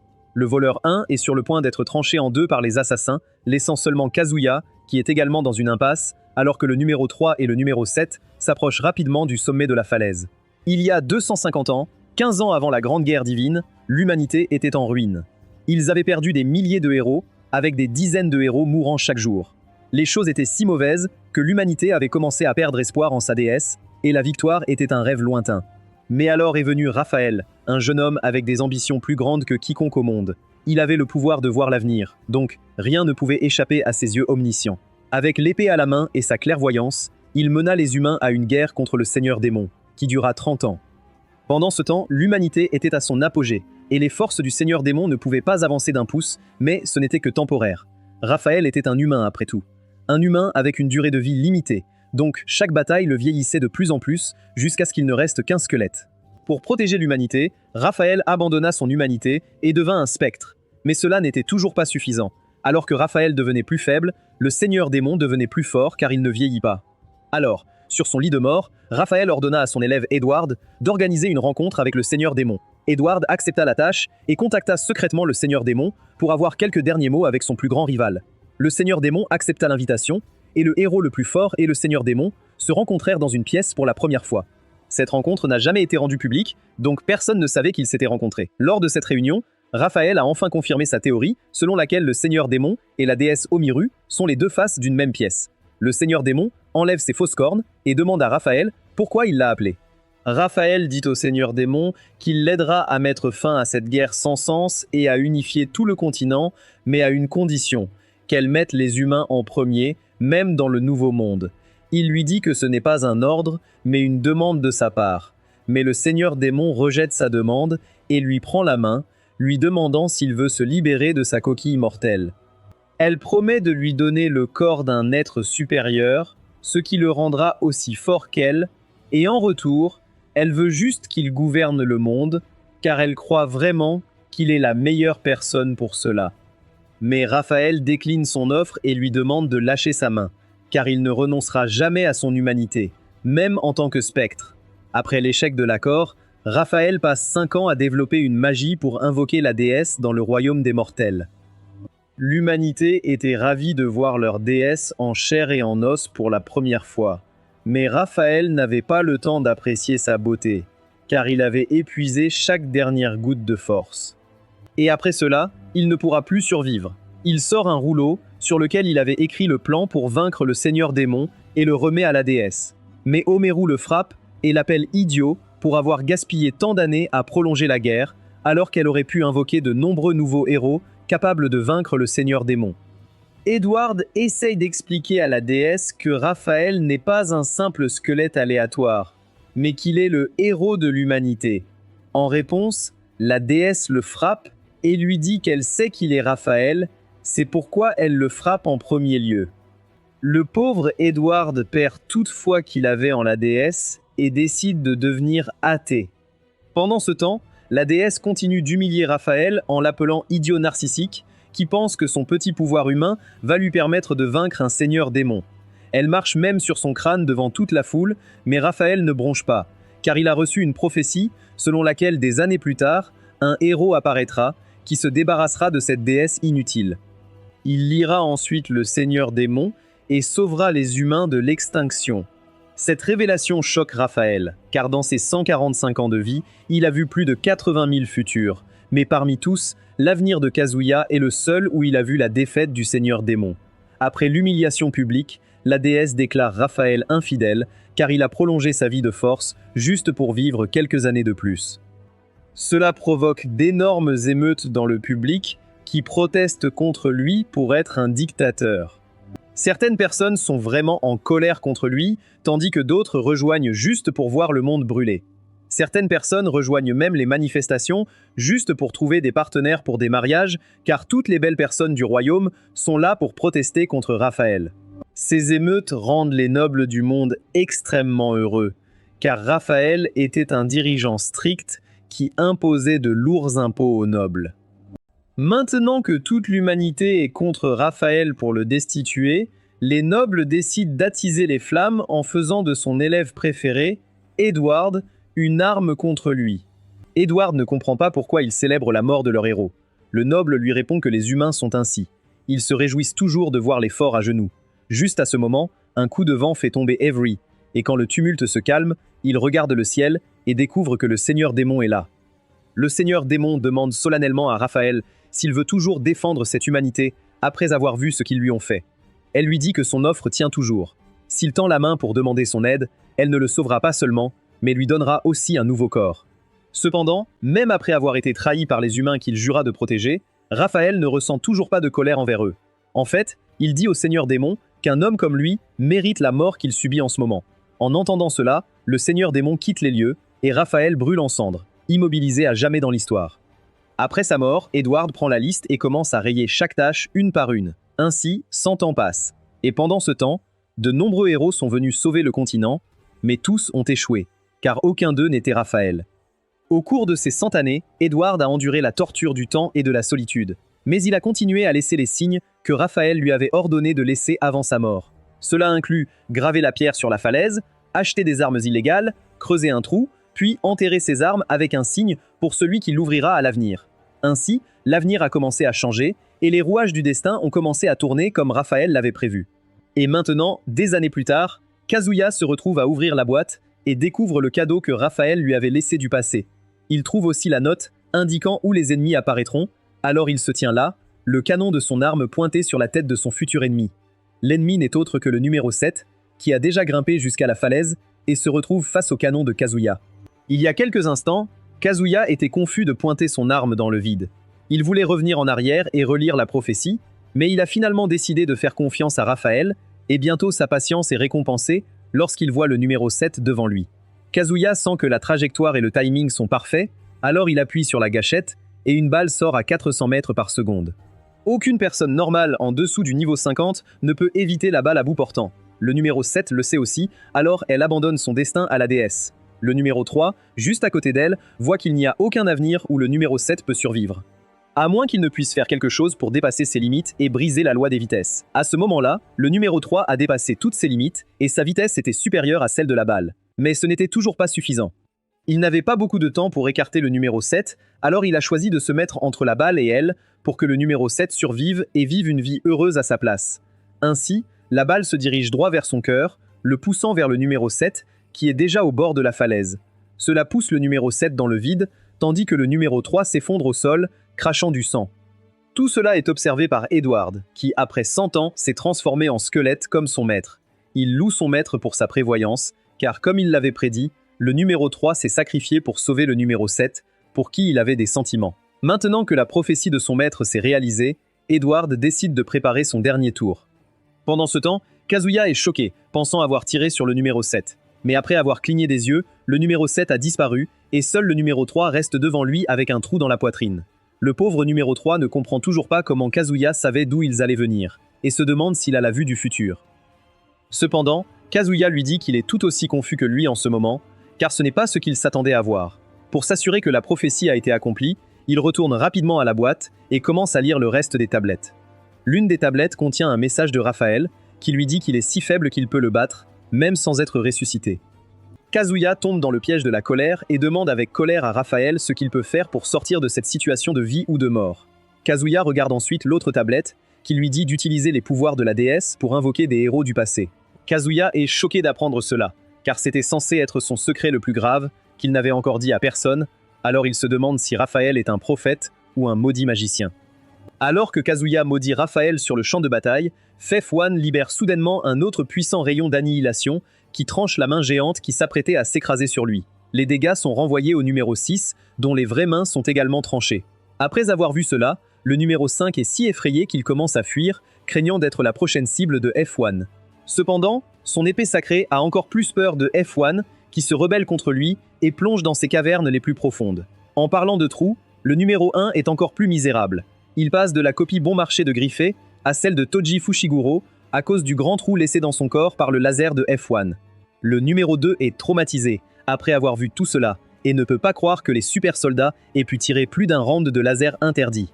Mais le plus traumatisé est le numéro 4, qui réalise que F1 n'a pas utilisé son rayon d'annihilation contre eux, mais contre le numéro 8, qui combattait le reste des super soldats. De retour à Mérite, elle continue de supplier les gardes du château d'ouvrir la porte, mais personne ne semble l'écouter. Juste au moment où elle s'apprête à perdre espoir, Marie apparaît et lui dit de se ressaisir, car la nuit n'est pas finie et la chasse continue.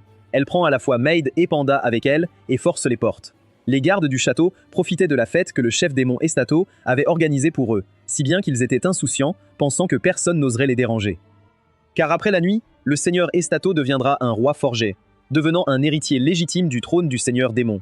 Cependant, lorsque les portes du château sont explosées, ils sont tous choqués et demandent rapidement aux intrus quel est leur but en envahissant le château. Mais quand ils voient que c'est Marie, ils changent rapidement de comportement et l'invitent même à prendre un verre avec eux. Mais Marie rejette leur offre et leur demande en termes simples s'ils vont envoyer des renforts pour aider Kazuya ou non. Les généraux sont coincés entre l'offense à Marie ou à Estato, le chef démon qui va bientôt devenir un roi forgé. Au final, les 4 décident de se ranger du côté d'Estato et disent à Marie qu'ils sont fiers d'être des démons, donc ils n'enverront aucun de leurs soldats pour aider un humain comme Kazuya. Ils rappellent aussi à Marie de ne pas devenir arrogante, juste parce que le seigneur démon lui a donné l'autorité de superviser la capitale royale. Il l'informe que l'armée démoniaque ne peut pas être contrôlée par d'autres et qu'elle ne suivra que les ordres des rois forgères et du seigneur démon. Marie ne discute pas avec eux et leur dit plutôt qu'elle dispersera des fleurs sur leur tombe si elle en a envie. Les généraux démons se moquent de ces paroles, mais juste à ce moment-là, un homme aux cheveux blancs nommé Finn Smith apparaît de nulle part alors que Marie lui tend un morceau de papier. Sur le papier, elle a écrit toutes les accusations contre les 4 généraux, alors elle lui demande de les examiner selon les lois du seigneur démon et de punir correctement les généraux s'ils sont reconnus coupables. Au moment où les 4 généraux réalisent qui Marie a convoqué, il est déjà trop tard, car le livre des lois du seigneur démon a déjà décidé que les 4 généraux avaient violé diverses lois du royaume et qu'ils seront punis de mort. Les 4 généraux maudissent Estato de les avoir condamnés, mais c'est inutile car ils sont déjà sous le poids de la loi. La même loi qui leur a accordé des pouvoirs pour régner sur les roturiers leur retire maintenant leur rang, leur pouvoir et même leur vie. C'est pourquoi tous les individus corrompus dans le royaume craignent le livre de la loi.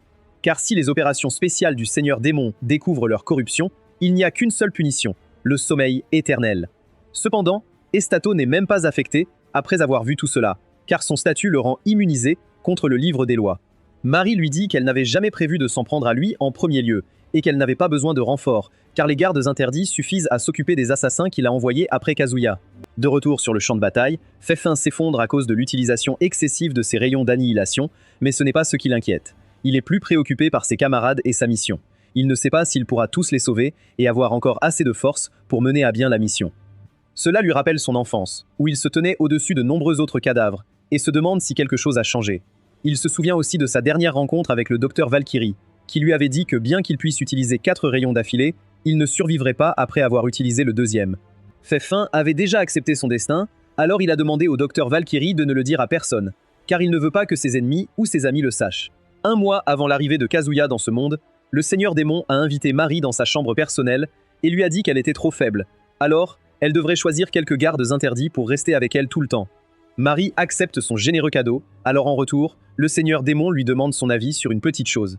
Marie se demande si cela a quelque chose à voir avec la bataille finale de Roquefort, car ils vont combattre le général Helga, connu pour être l'un des humains les plus forts de ces dernières années.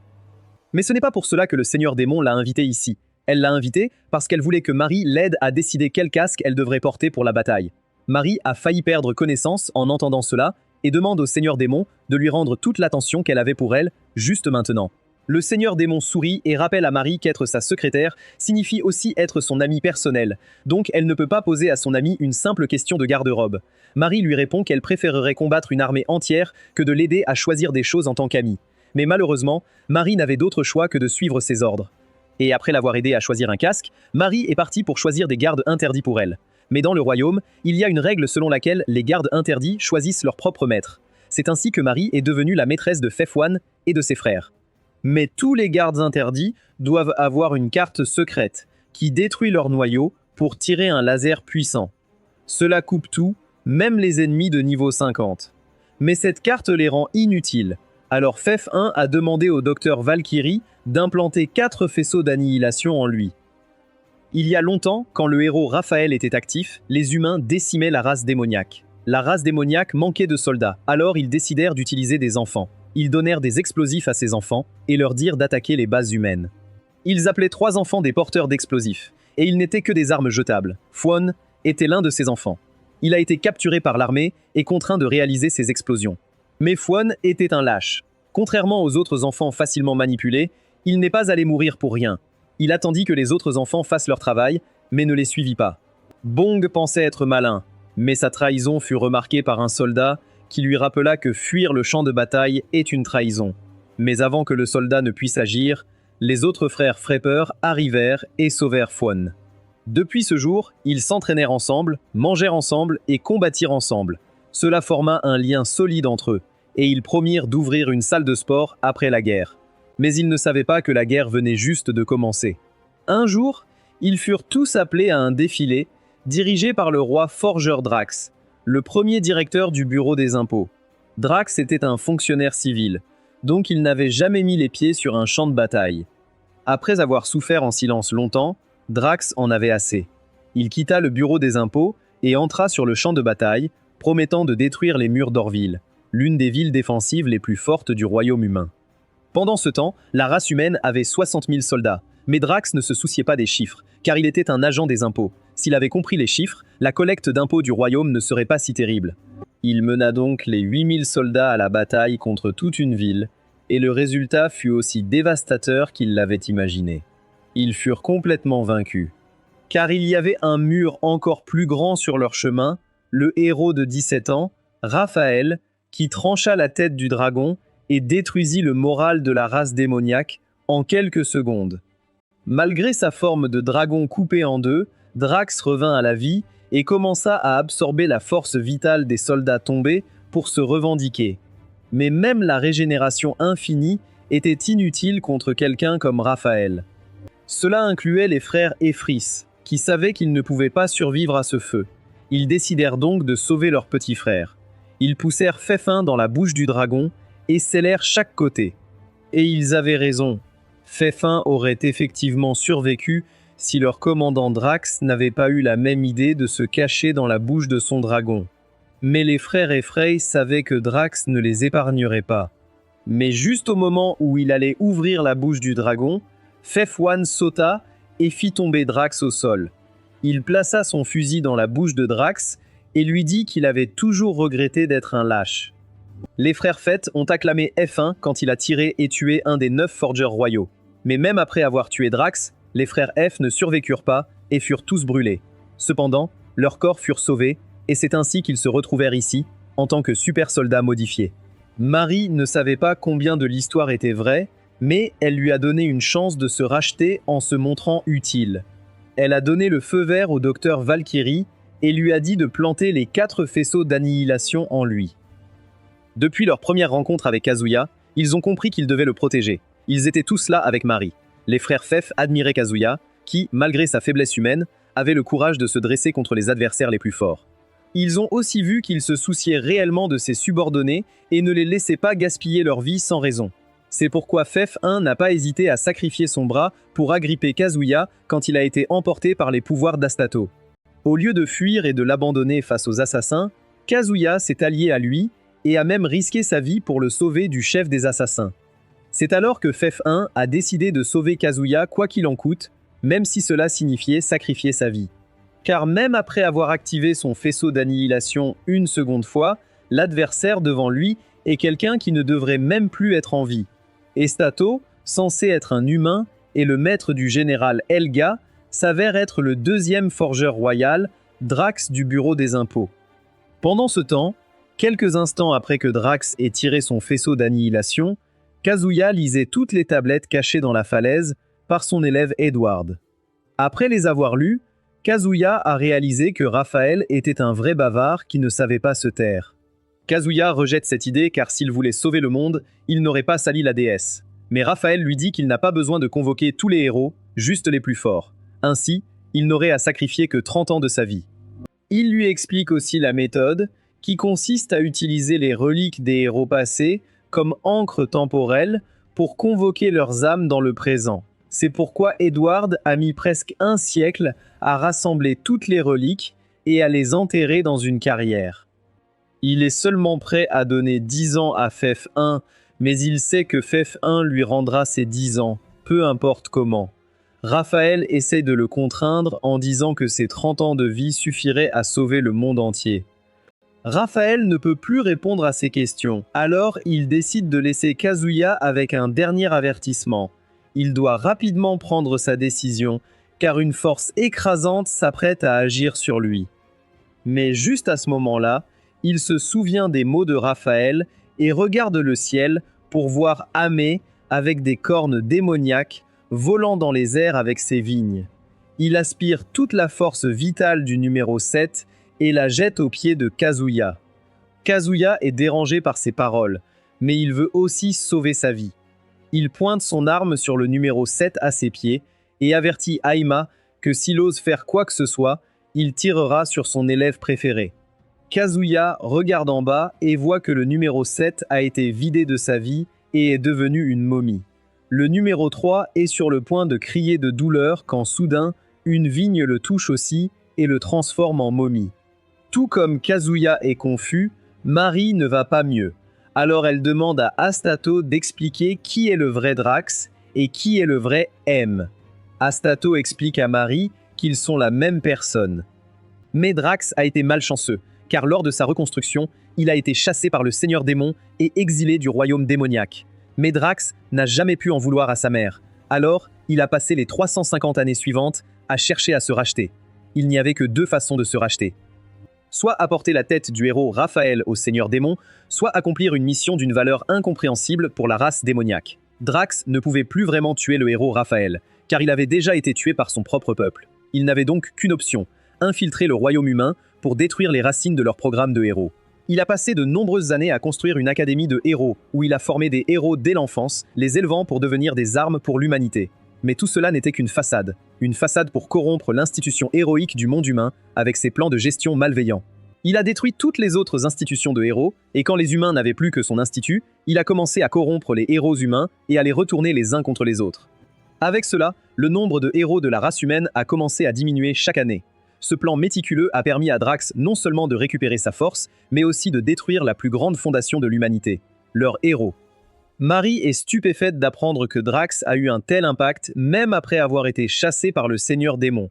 Mais elle ne comprend toujours pas pourquoi Estato l'aide, alors que le retour d'un King Forger ne fera qu'aggraver ses chances de devenir un nouveau King Forger lui-même.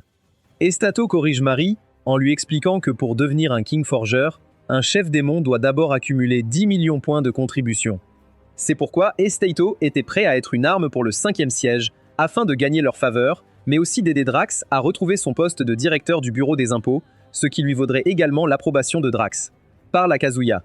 Il regarde Drax, qui semble très excité d'annoncer son retour après 350 ans. Mais Kazuya ressent une profonde nostalgie dans le cœur de Drax, ce qui est quelque chose auquel il peut aussi s'identifier. Il dit à Drax qu'il est comme lui, car avant de venir dans ce monde, il se demandait toujours quand il deviendrait employé à temps plein. Cela l'excitait tellement qu'il ne pouvait pas dormir en pensant à quel genre de nourriture il mangerait après être devenu employé à temps plein, et comment il partagerait des boissons chaque week-end avec son manager qui le traiterait enfin comme un humain. Mais hélas, ce jour n'est jamais venu, et Kazuya a toujours été laissé en attente, attendant l'approbation des autres.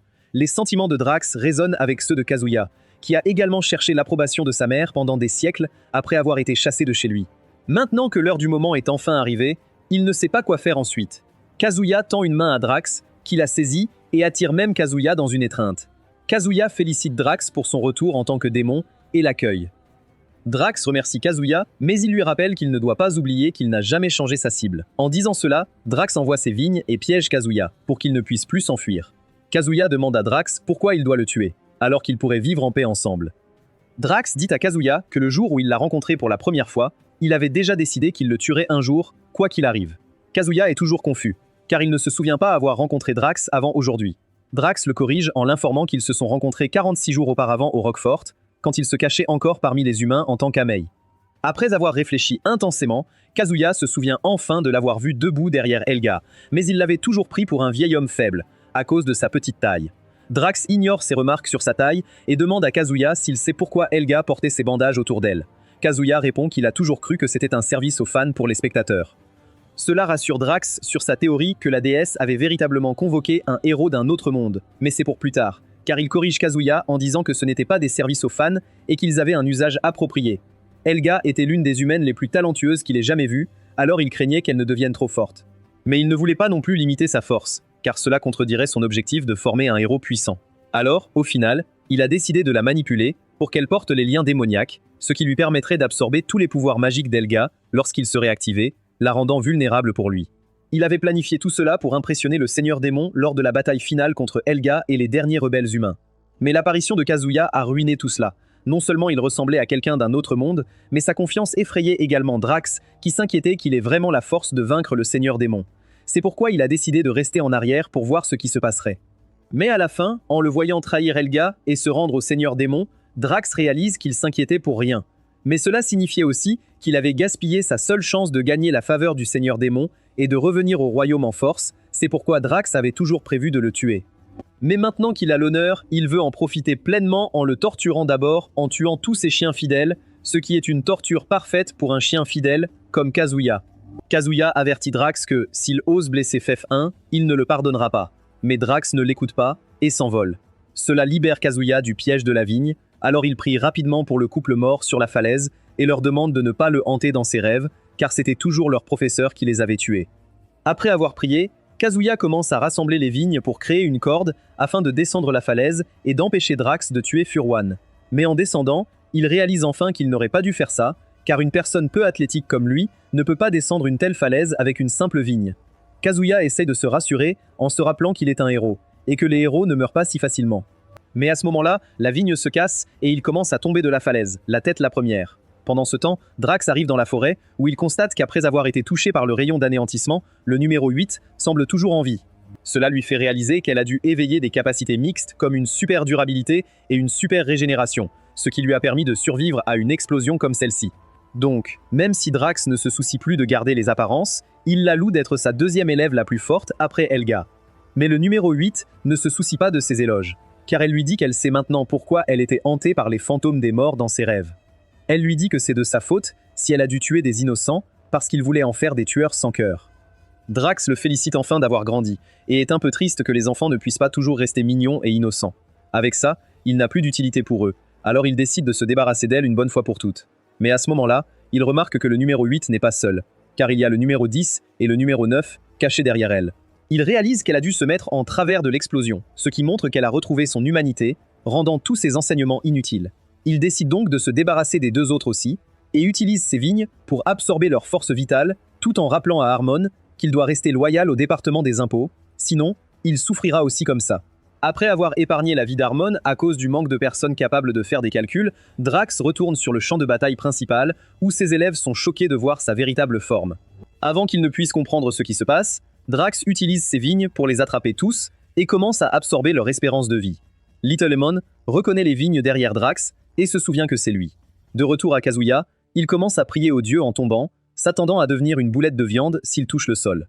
Mais heureusement, il finit par tomber sur une luge où il trouve une autre tablette, qui lui dit qu'au moment où il a sauté pour sauver ses amis, il était déjà devenu un héros. Kazuya ignore les valeurs sentimentales de Raphaël, car il se concentre davantage sur le raccourci qu'il a laissé pour descendre. Kazuya court immédiatement dans le tunnel, qui mène à un énorme trou au milieu, dans lequel Kazuya tombe, mais au lieu de tomber au sol, il se retrouve dans une grotte d'eau. Pendant que Raphaël joue avec Kazuya pour avoir rejeté son offre, Fef1 est choqué d'apprendre que Drax est revenu d'entre les morts alors qu'il était sûr de l'avoir tué. En dehors de cela, il est également terrifié de le voir absorber l'énergie vitale de ses pauvres élèves pour augmenter sa propre force. En toutes ces années, Fez1 n'a jamais rencontré quelqu'un de plus maléfique et horrible que Drax, car il n'a pas changé même après 350 ans et est toujours prêt à consommer les vies de son propre peuple si cela signifie avoir une chance de survivre. Mais même après avoir absorbé la vie de tous les assassins, Drax n'est toujours pas satisfait, alors il utilise leur corps et tête pour créer un cercle sacrificiel démoniaque, ce qui lui permet de gagner les capacités et forces de ses élèves sans même avoir à les apprendre. Val Fuen pensait avoir une chance de vaincre Drax, mais après avoir vu sa force démoniaque, il commence à douter de lui-même, et se demande s'il peut même faire quelque chose pour sauver Kazuya, même si c'est la dernière chose qu'il peut faire. Kazuya, mais avant qu'il ne puisse aller sauver Kazuya, Kazuya sort pour le sauver. Il sort en glissant du tunnel aquatique et atterrit juste devant F1, et lui assure que personne ne pourra lui faire de mal maintenant.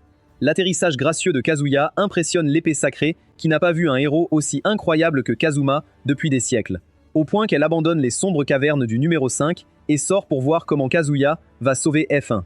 Pendant que l'épée loue Kazuya, Kazuya essaye de comprendre où est passé Drax, car l'homme devant lui ne semble pas du tout vieux.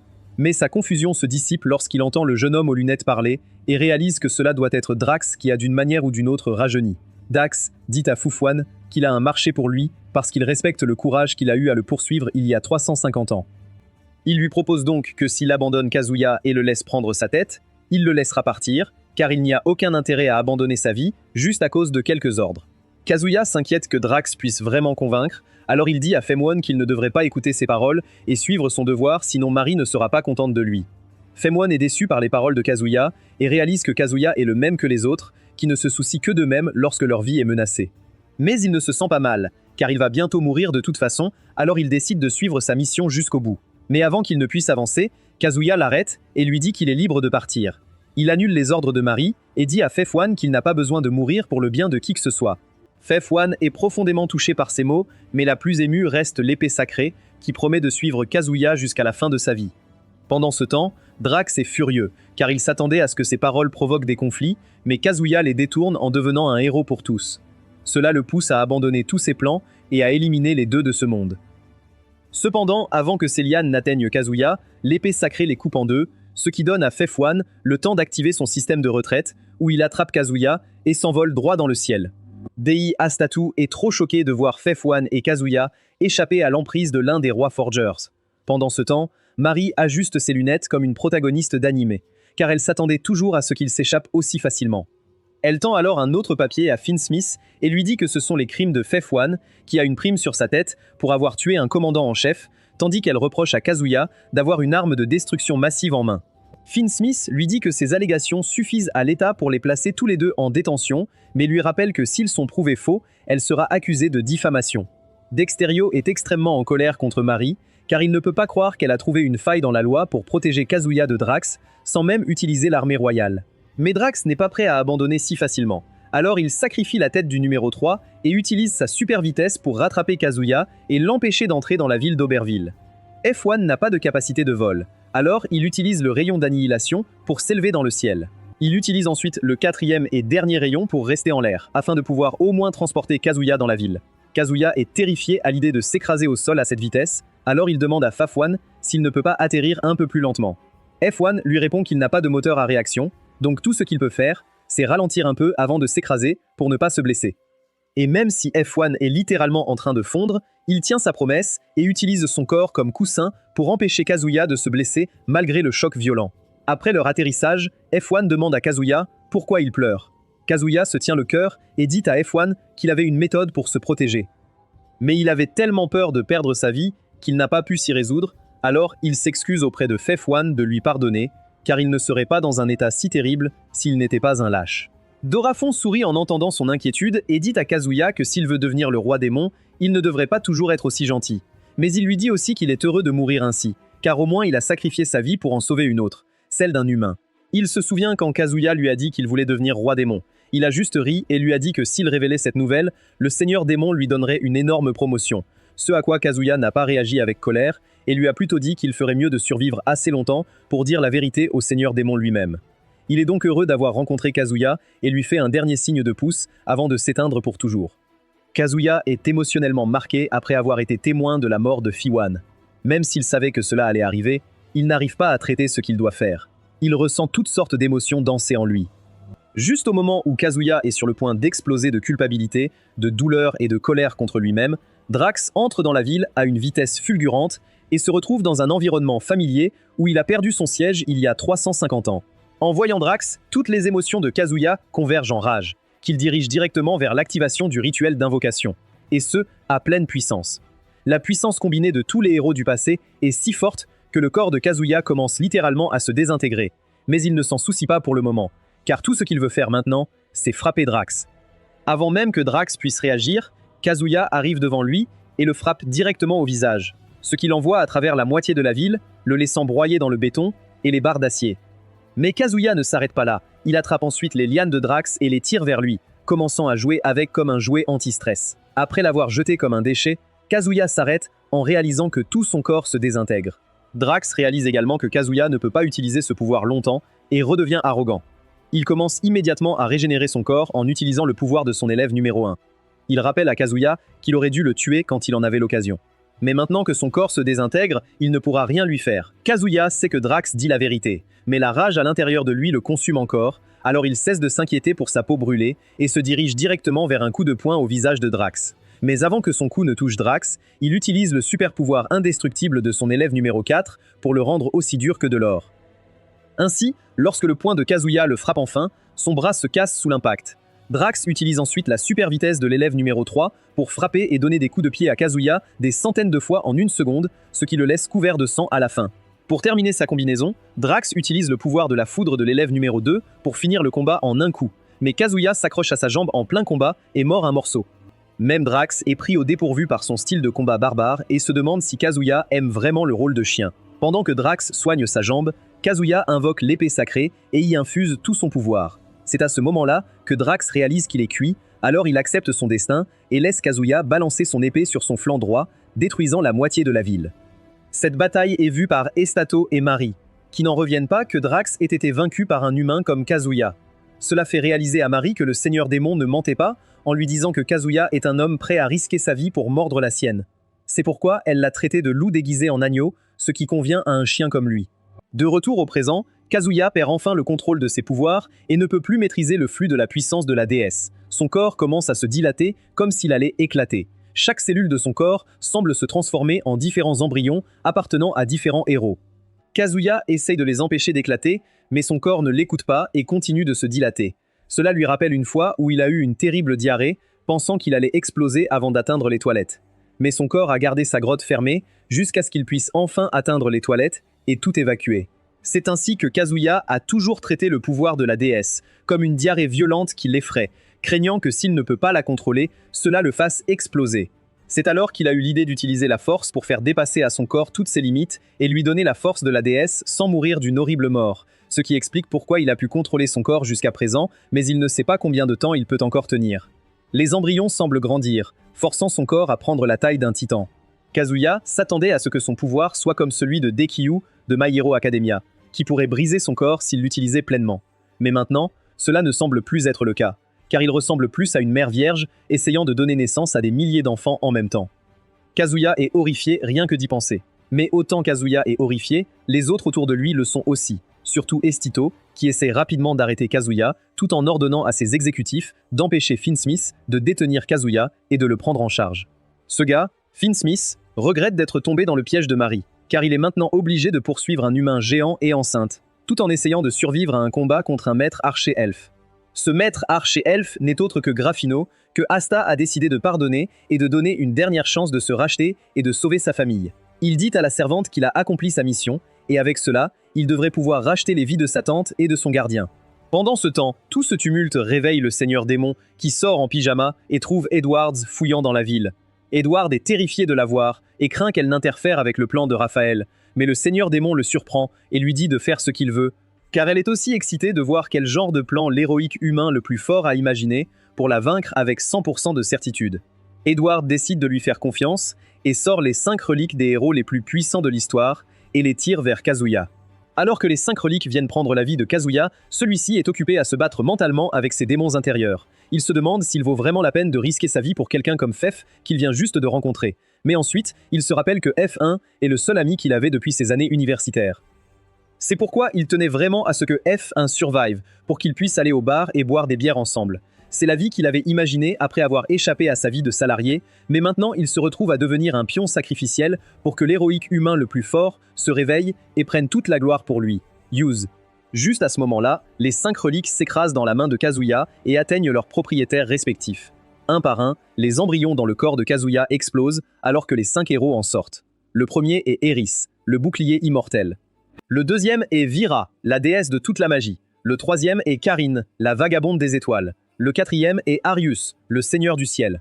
Cela laisse derrière leur leader et le dernier héros, Raphaël, également connu comme l'héroïque humain le plus fort. Il dirige les 4 héros et leur dit qu'ils suivront ses ordres à partir de maintenant. Les héros n'ont aucun problème, car Raphaël est la figure la plus légendaire dans leur cœur. Pendant ce temps, Drax, qui pense à fuir, voit Raphaël. Il oublie tout et se précipite vers lui pour venger sa défaite d'il y a 350 ans. Mais il n'est pas le seul, car un par un, les autres Kingforgers arrivent également dans la ville pour prendre le contrôle de la situation qui dégénère. Raphaël ne peut s'empêcher de tressaillir en voyant tous ses enfants problématiques venir gâcher sa journée. Cela le force à utiliser un art interdit pour sacrifier les embryons de héros restants afin d'utiliser un art de sang pour invoquer les portes du temps et de l'espace. Diox, cela scelle l'espace autour de la ville, empêchant les Kingforgers d'entrer. Les autres héros ont peur de voir Raphaël sacrifier des vies innocentes juste pour une magie interdite. Ils se demandent si cela le rend différent du Seigneur Démon. Raphaël peut sentir leur peur, alors il leur rappelle qu'ils ont perdu contre le Seigneur Démon pendant 500 ans, donc peu importe combien de vies ils doivent sacrifier pour enfin mettre fin à son règne tyrannique. Il leur assure que s'il faut sacrifier sa vie pour vaincre le Seigneur Démon, il n'hésitera pas.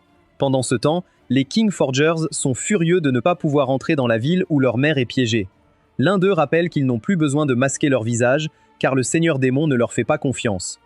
Il vaut mieux qu'ils fassent quelque chose de valable pour regagner son amour et sa clémence. Dans la ville, Astitu s'inquiète que les autres Kingforgers volent toute la gloire. Mais en voyant qu'ils sont scellés à l'extérieur, il s'excite et invoque l'arbre mère elfe pour créer une armée de spores de champignons qu'il envoie après les héros. Mais son armée de champignons est détruite par une seule attaque magique de Vera, créant un énorme nuage de fumée, permettant à Karen d'attaquer Estado par surprise. Quant à Arius et Loris, ils se précipitent pour retenir le fou Drax afin que Raphaël puisse enfin terminer son duel avec le Seigneur Démon. Ce dernier accepte le défi et croise son épée avec la sienne. Le choc de leurs épées crée une énorme onde de choc qui projette tout le monde à des centaines de mètres. La pauvre Marie est aussi prise dans cette onde de choc, mais heureusement, Panda et Mérite arrivent pour la sauver et l'emmener au laboratoire secret du docteur Valkyrie, où ils seront en sécurité. Mais avant de fuir, ils jettent un dernier regard à Kazuya, qui ressemble à Raid Evangelion à la fin de la série, allongé dans une mer de sang. Ils n'arrivent pas à croire que la mort d'un capitaine ait pu provoquer une telle agitation, mais ils ignorent que la vraie commotion est encore à venir, alors que l'âme de Kazuya arrive au fort des nuages, où Antoine le voit et n'est pas surpris car il sait qu'il va se sacrifier. Kazuya lui fait un doigt d'honneur et lui demande s'il va le faire renaître en tant que larve cette fois, car même s'il le fait, il ne pleurera pas. Wantafan demande à Kazuya s'il regrette quelque chose dans sa vie.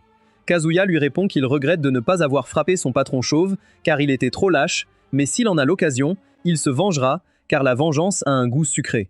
Le Van Typhoon est choqué par son égoïsme et ne peut même rien dire. Toei emmène simplement Kazuya dans son espace mental préféré, mais cette fois, c'est juste lui dans un livre. Antifan montre à Kazuya tout ce qui s'est passé après sa mort, et combien de mortels ont souffert à cause de son égoïsme. Kazuya demande à Antifan d'arrêter d'être hypocrite, car il est impossible que tout cela fasse partie de quelqu'un. Comment peut-il y avoir une déesse et un seigneur démon qui se ressemblent comme des jumeaux? Il ne comprend pas non plus comment ces 5 personnes peuvent être appelées héros alors qu'elles sont littéralement la cause de tant de pertes. Il demande donc à Antifan d'arrêter cette façade et de l'envoyer dans sa prochaine vie, même s'il n'est qu'une larve. Il n'est pas inquiet à l'idée de se réincarner, car ce n'est pas si différent de supprimer un fichier de sauvegarde de personnage et d'en commencer un nouveau. Mais il rappelle à Antiphane que s'il se réincarne en larve et qu'il a conscience, il n'hésitera pas à se jeter devant un insecte pour mourir. Et Typhoon commence à s'inquiéter pour la santé mentale de Kazuya, alors il lui dit que s'il a des questions, il devrait aller demander à la déesse elle-même. Juste à ce moment-là, une main squelettique le saisit par derrière, ce qui fige Kazuya, qui était prêt à tout sauf à cela. Kazuya se demande ce qui va lui arriver. La déesse va-t-elle lui pardonner, ou va-t-elle le faire mourir 1000 morts cruelles? En voyant l'expression effrayée sur le visage de Kazuya, Antiphane est ravi de ses manigances. Il dit à Kazuya de se détendre, car Omiru est sûrement morte, et c'est juste son vieux fantôme qui le hante.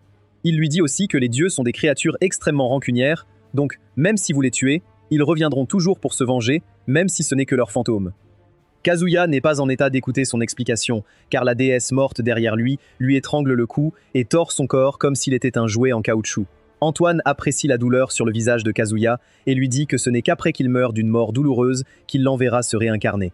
Cependant, Kazuya répond à Antiphon qu'il n'a pas peur de mourir d'une mort douloureuse, c'est juste qu'il portait depuis tout ce temps la culpabilité que sa décision de tuer Amiru a conduit à la mort de nombreuses personnes.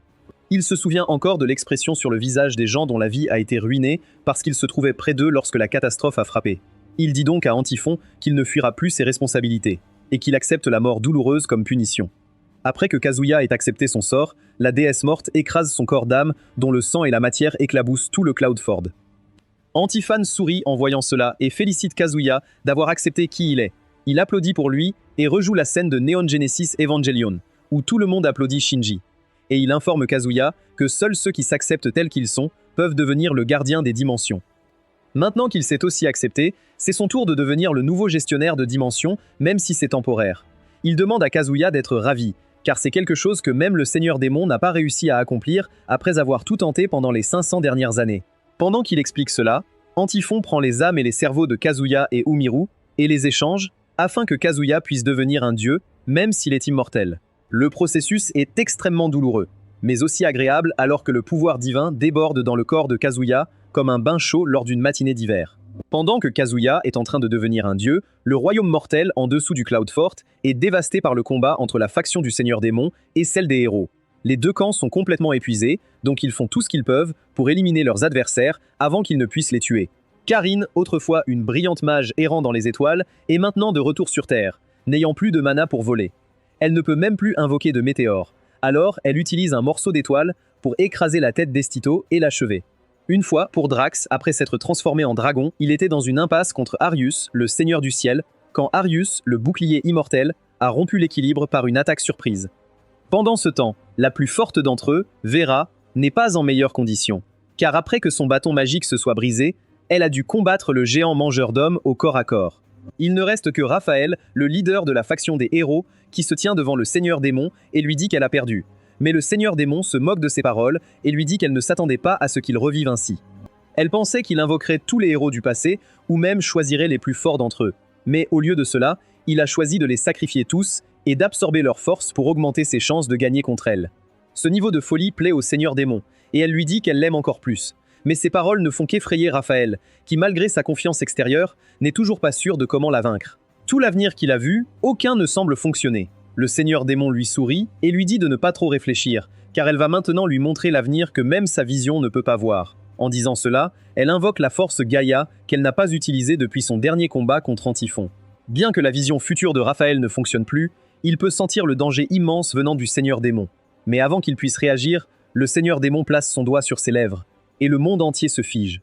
En tant que personne capable de voir dans le futur, Raphaël sent que le flux du temps s'est arrêté, et il sait qu'il ne peut plus rien faire pour arrêter le Seigneur Démon. Alors que le monde entier est figé, le Seigneur Démon s'approche de Raphaël et lui rappelle que sa plus grande erreur a été de ne pas avoir pu initier ce plan il y a 100 ans, car à l'époque, elle n'avait pas encore maîtrisé la force Gaïa et ne pouvait rien faire pour arrêter le temps. Pendant que le Seigneur Démon profite de son affrontement final avec le héros le plus puissant de l'histoire de l'humanité, le héros le plus puissant d'aujourd'hui a subi sa transformation finale et est enfin devenu un dieu. C'est un sujet pour la prochaine vidéo. Si vous avez aimé cette vidéo, donnez-nous un like et abonnez-vous à notre chaîne pour plus de contenu incroyable.